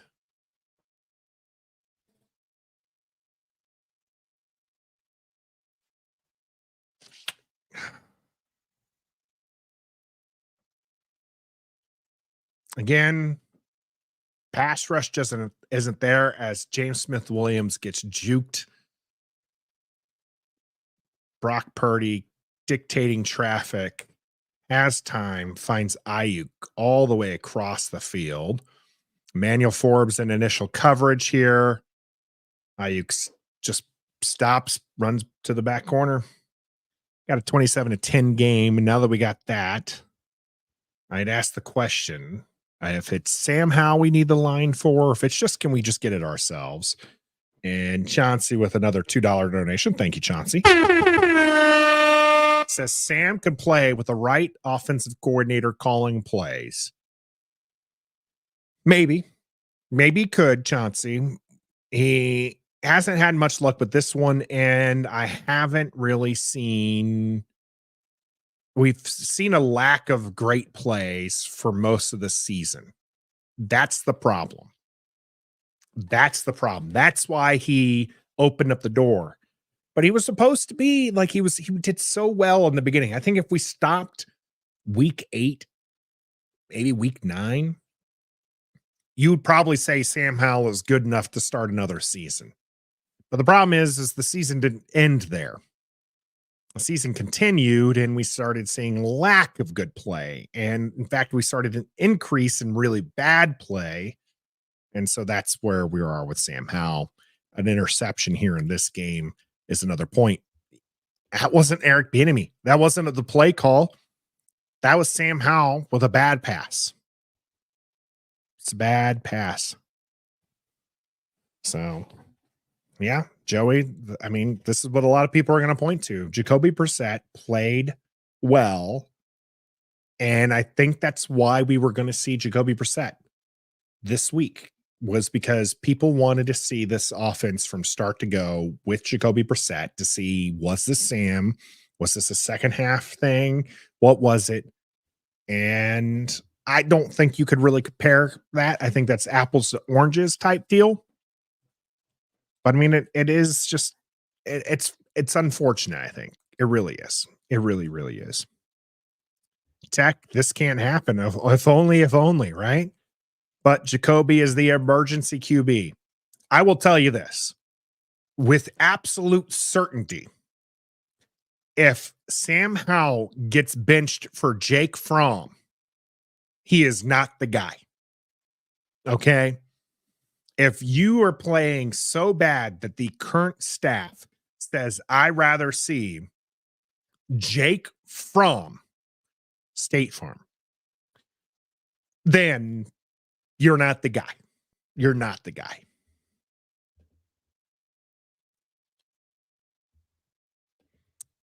We have Gates and Wiley next contract year. They're both hoard, waste of money.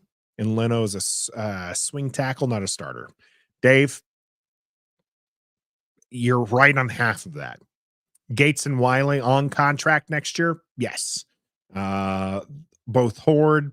They're not great. Nick Gates is probably worse than Wiley, but Wiley is better overall than you would give him credit for. And Charles Leno is much better than you give him credit for.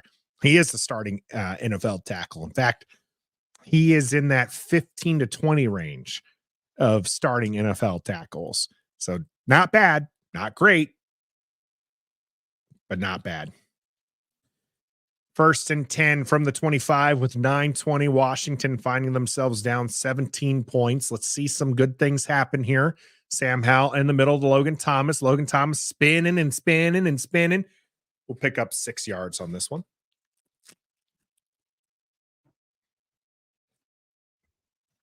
Chauncey, keeping with the Sam Howell talk and the donations. You keep the donations coming. Your voice keeps getting heard.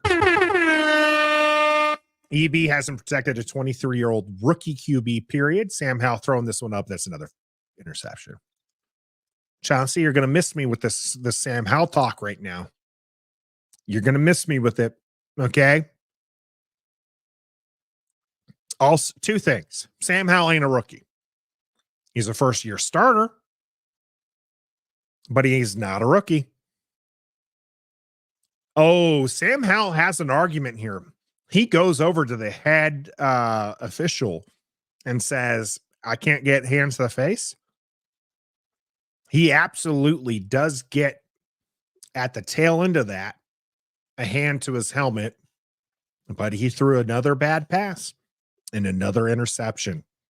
So, Chauncey, buddy, that argument ain't going to hold water here.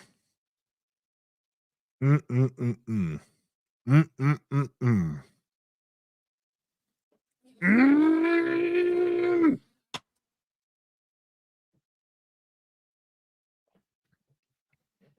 Why can't we have nice things, guys? Why can't we have nice things?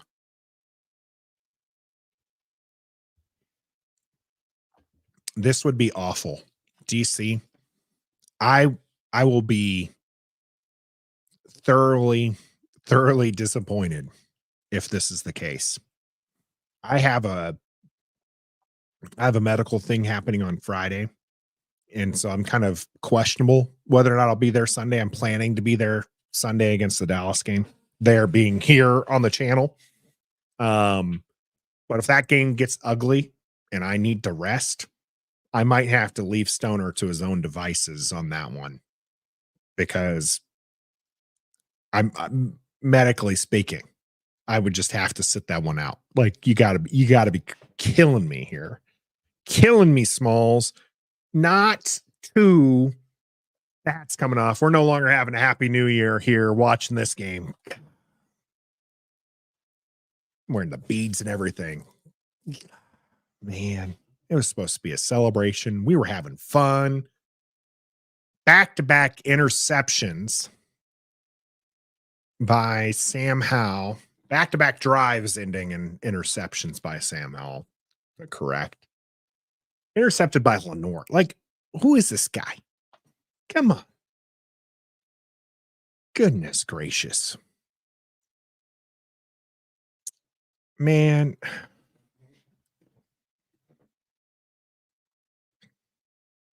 Sam Howell, EB. EB is looking real mad right now. I'm looking real mad. Yep. They're collecting these game balls over here, folks. Pretty sure you only collect those. Someone tell me if they're listening there, but you usually only collect them if they're important. Are those their first interceptions ever? And they're coming here against Washington in week 17? That is not a pretty picture, guys. Sam Howell and Jacoby Brissett on the sidelines. Sam Howell never, like, he's very emotionless, but you can just tell he is not feeling it. As Brock Purdy hands this one off. Be 4-yard gain here by Mitchell. They're going to give him 3 yards. Did I maybe miscalculate? Maybe. 8:36 to go here and counting in the fourth quarter. Man. Chauncey, I'll tell you this. You can keep all the Sam comments coming if you keep donating to Ref the District. Thank you for the super chat. Last Sam comment. This coaching staff ruined him. Could be. I mean, it's a bad break. It really is. I was a howler early on. Deebo Samuel with the pitch out, finds a hole, runs through, has some blockers, staying upright, gets pushed out of bounds, but does have a first down. It's a bad break. It really is, right? The situation is a bad one for him to be in, okay? But those are the breaks. You have to show enough even through bad coaching to warrant the next coach to give you a chance. Because right now, the only chance that Sam Howell's probably going to be given is a QB competition with a, probably a second day pick or a backup role to a top 5 pick. And then has to show he's worth keeping around. Because right now, he has not done himself any favors. Coaching staff or otherwise, you can't make those mistakes. Those mistakes aren't on the coaching staff. Those mistakes are on him. And this is a fair point, Dominique. He was a 5th round pick. What are the expectations? I think we dreamed, Dominique, of having found something in the 5th round. I really do. I think we just believed that after one game against Dallas last year and all of this offseason hype work, we were like, we've got ourselves the guy. And then he actually performed pretty well through half of the season. Not great. I counted more bad games than good games, but there was, even in those bad games, moments where you're like, there's something here in the first half of the season. And then the wheels fell off. And I think that we had set the bar too high for him. Instead of thinking we had a Davis Mills, we were thinking we had a Tom Brady. And we fooled ourselves. We fooled ourselves. I mean, we were Ashburn. I guess now that I don't have the hat on, I can actually take away that headspace there. We were Ashburned. It was rough. Rough. All right, let me see what we got here. So it's 2nd and 4. This game is getting further and further out of hand here as the ball is at the 16-yard line. And Brock Purdy playing catch with his friends. Juice is going to catch this one for a first down, and we'll set up 1st and goal. They're just having a good time out there now. Playing catch. Yep.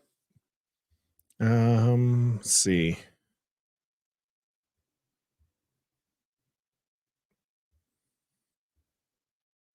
Yep, don't comment a dip. If you're gonna do this, at least hit that like button. At least come in and hit that like button.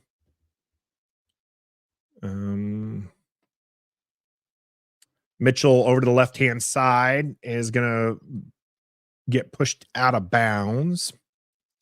Samantha, first-year QB with the Millhouse for an offensive coordinator. Samantha, not a big fan of Eric Bieniemy, with good reason. I mean, there's this offense hasn't exactly been fantastic. This year was absolutely supposed to be the year we were supposed to find out whether or not Sam Howell was the guy or was not the guy. Okay, that was what this season was supposed to be about, and in that regard, it was a successful season as we have the pass over the middle to Kittle.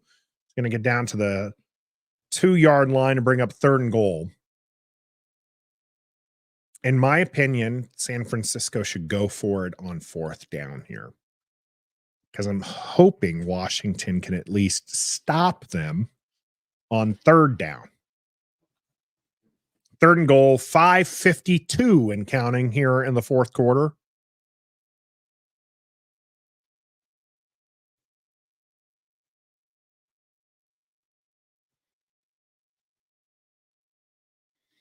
This one's going to be handed off to Mitchell through the left-hand side and going to be just shy.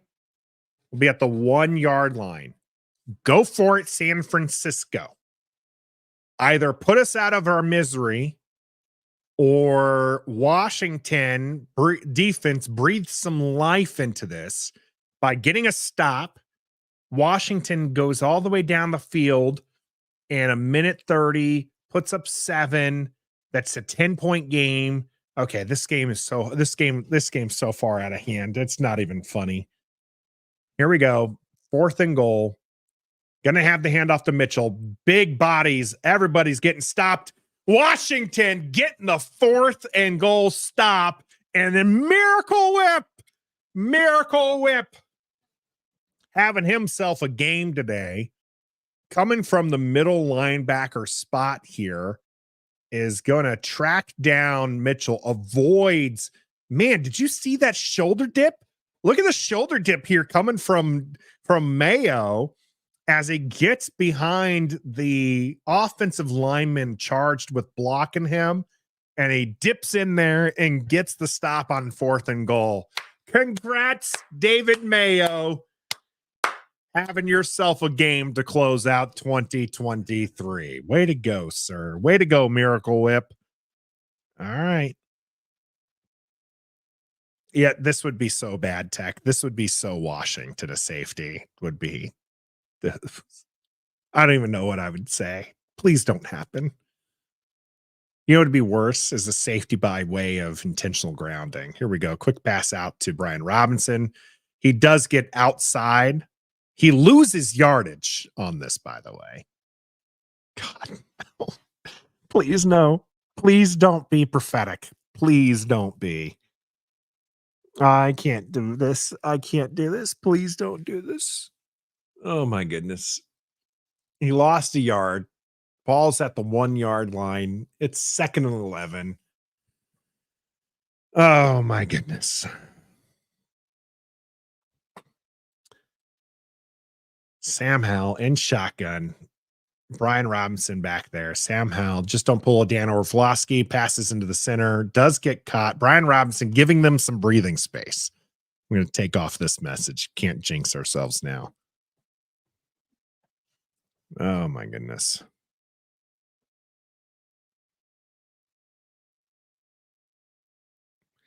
Right down the middle.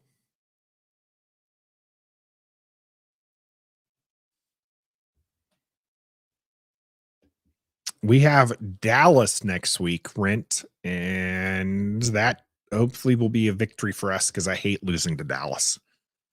Antonio Gibson back there next to Sam Howell. Washington looking to end this one as Sam Howell's going to run out to the right. Sam Howell's going to be staying in there. He throws this one down, and please, for the love of God, say this was a catch out of bounds. Thank you. Otherwise, that was yet another interception. And that will be a punt coming. Oh, yeah, that was close, but knee is out of bounds. Ball touches the ground, all sorts of stuff. Thank goodness.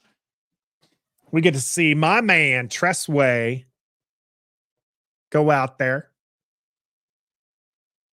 and punt this one away. Jaguars beating the Panthers. Tress with a punt gets all the way to the 50-yard line and then smoked by Byron Pringle. Tressway is pumped. Tressway is excited. That keeps his average good. Good job, Byron Pringle.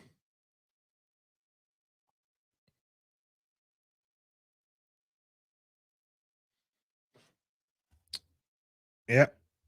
Another quick offensive series. That stuff is absolutely an EB thing, right? Like, I mean, part of it is the play from Sam Howell, but blaming Eric Bieniemy for a Sam Howell interception where it was clearly him. Don't get carried away here. Under center, pitch out. This is now their third running back, kind of hinting that this game is about to be over. We're going to hit the 2-minute warning here. I want to remind you that Don't Sleep Energy is not just a sponsor for us here on Ref the District, but they're a DMV company. So a local company, support local companies, especially in this time and age here. We're going to do the quick sponsorship message, but we'll be back.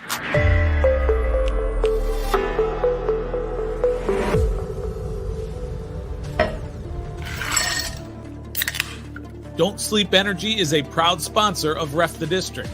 Head on over to don'tsleepenergy.com and enter the discount code DISTRICT to get 10% off your entire order. That's code DISTRICT to get 10% off at don'tsleepenergy.com. Don't Sleep makes you great.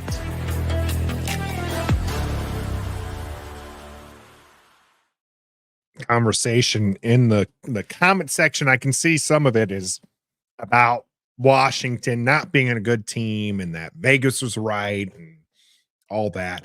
I just want to remind you, Washington at one point was 2-0. And so the preseason thing, whatever, 3-0 in the preseason, whatever, that's preseason. You can't bash Baltimore fans for loving and the record to stay alive and then be like, oh, we're 3-0 in the preseason, we're undefeated in the preseason, right? You can't, that's hypocritical. So I don't really count the preseason stuff. Whatever. What was it? Spurrier, we were 4-0 and everyone thought that was going to be a great year, and it wasn't. But we started the season 2-0. Maybe not the best 2-0. You know, we were supposed to blow out the Cardinals, but it was a much closer fight than it was supposed to be. I mean, 3 weeks later, the Cardinals ended up beating the Cowboys, so you kind of forgive that a little bit. The Broncos was a high-scoring game, but the Broncos were supposed to be a good team with Sean Payton and Russell Wilson, so you're like, you know, that's not too bad here. As I'm really, really hoping next year they do fix the YouTube TV because it just went out on me, so I have to fix that here. But then you start to fall apart. I mean, you expected to lose against the Bills, but maybe you can be competitive. You weren't. then you play really well against the Eagles and you're thinking maybe this team has something, but you don't. So, I mean, it was, I get not believing in the team early on and thinking that the team was going to be bad before the season starts. But let's not try to do victory laps over, this team being bad, because this team could have been better and they weren't. I think they took too long to realize that they needed to make changes in important positions. I think if you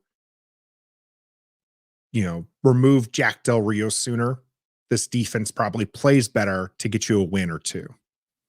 I think if you potentially go to an interim head coach sooner than later, it might have an impact. But none of that matters. Washington going to drop this one. Second team in for the 49ers. So Stoner getting in there and reset the YouTube TV. So I had to get in there. So, man, 27-10 here, 3rd and 6, 154. I do wonder, Sam Howell going to go back out if Washington gets this ball? Oh, ball's on the ground here on a 3rd and 6, and KJ Henry is far too happy to have Sam Darnold's sack.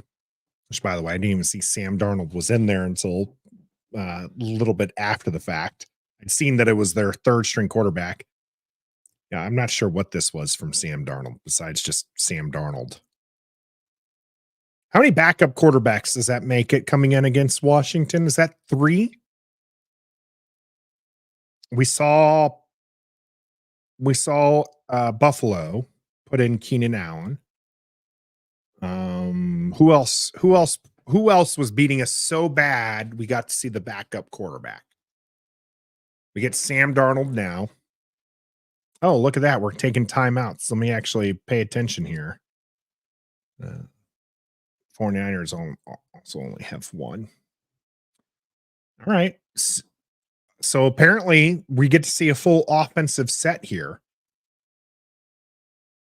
If Ron Rivera takes a timeout again just to run down the clock, I swear to goodness, I'm going to lose my mind.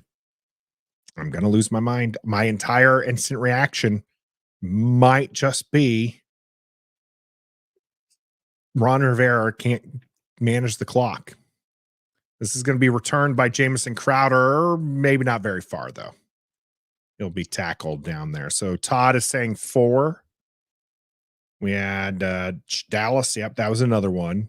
Brian, Miami brought in their backup quarterback, and Chicago was the other one. Jermaine, Terry did well. I wonder if he stays. He is another one that I would consider to be one of your kind of corner pieces, one of your center pieces for a team that you want to build around. But I can also see a new GM trying to get something out of nothing there. Sam Howell's going to hand this one off. This is the stuff I hate, folks, right here. You take the timeout and then you run a play and you run down the clock. Why are you wasting our time, Ron Rivera? Why?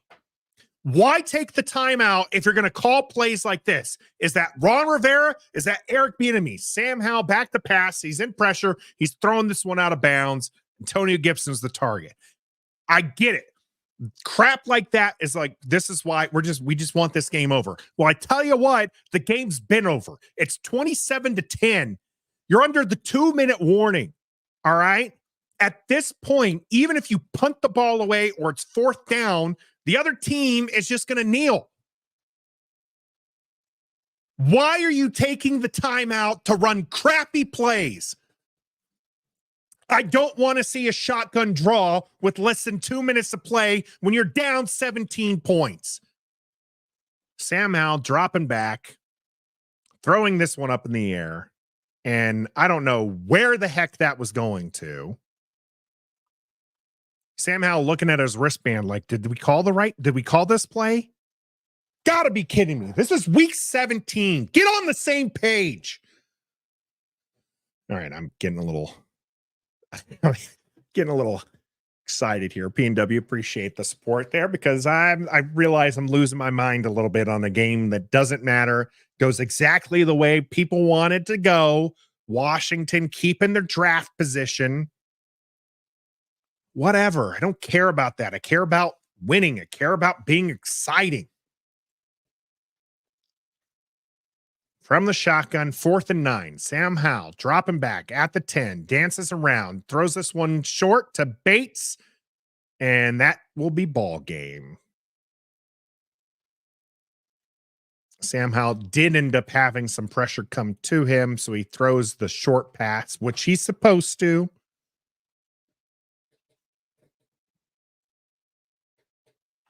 And that will be a turnover on downs, and Kyle Shanahan, known for disliking Washington, but I mean, he pulled his starters.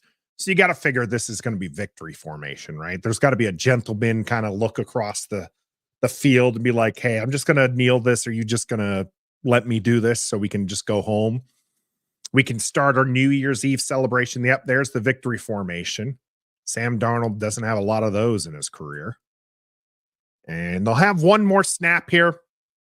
I'll tell you what, we got instant reaction coming right after this where you're probably going to see a little bit animated Nathan there. So if you enjoyed the animation here, make sure you hit that like button. If you enjoy more animation, make sure you tune in to the instant reaction. No day after reckoning tomorrow. It's New Year's Day. Enjoy your time off. Enjoy working off that hangover. If you choose to drink responsibly. If you choose to bet responsibly. We're presented by Bet Online. I do appreciate everybody in the chat. Tommy T, happy birthday again here from us here on Ref the District. And until next time, be a fan.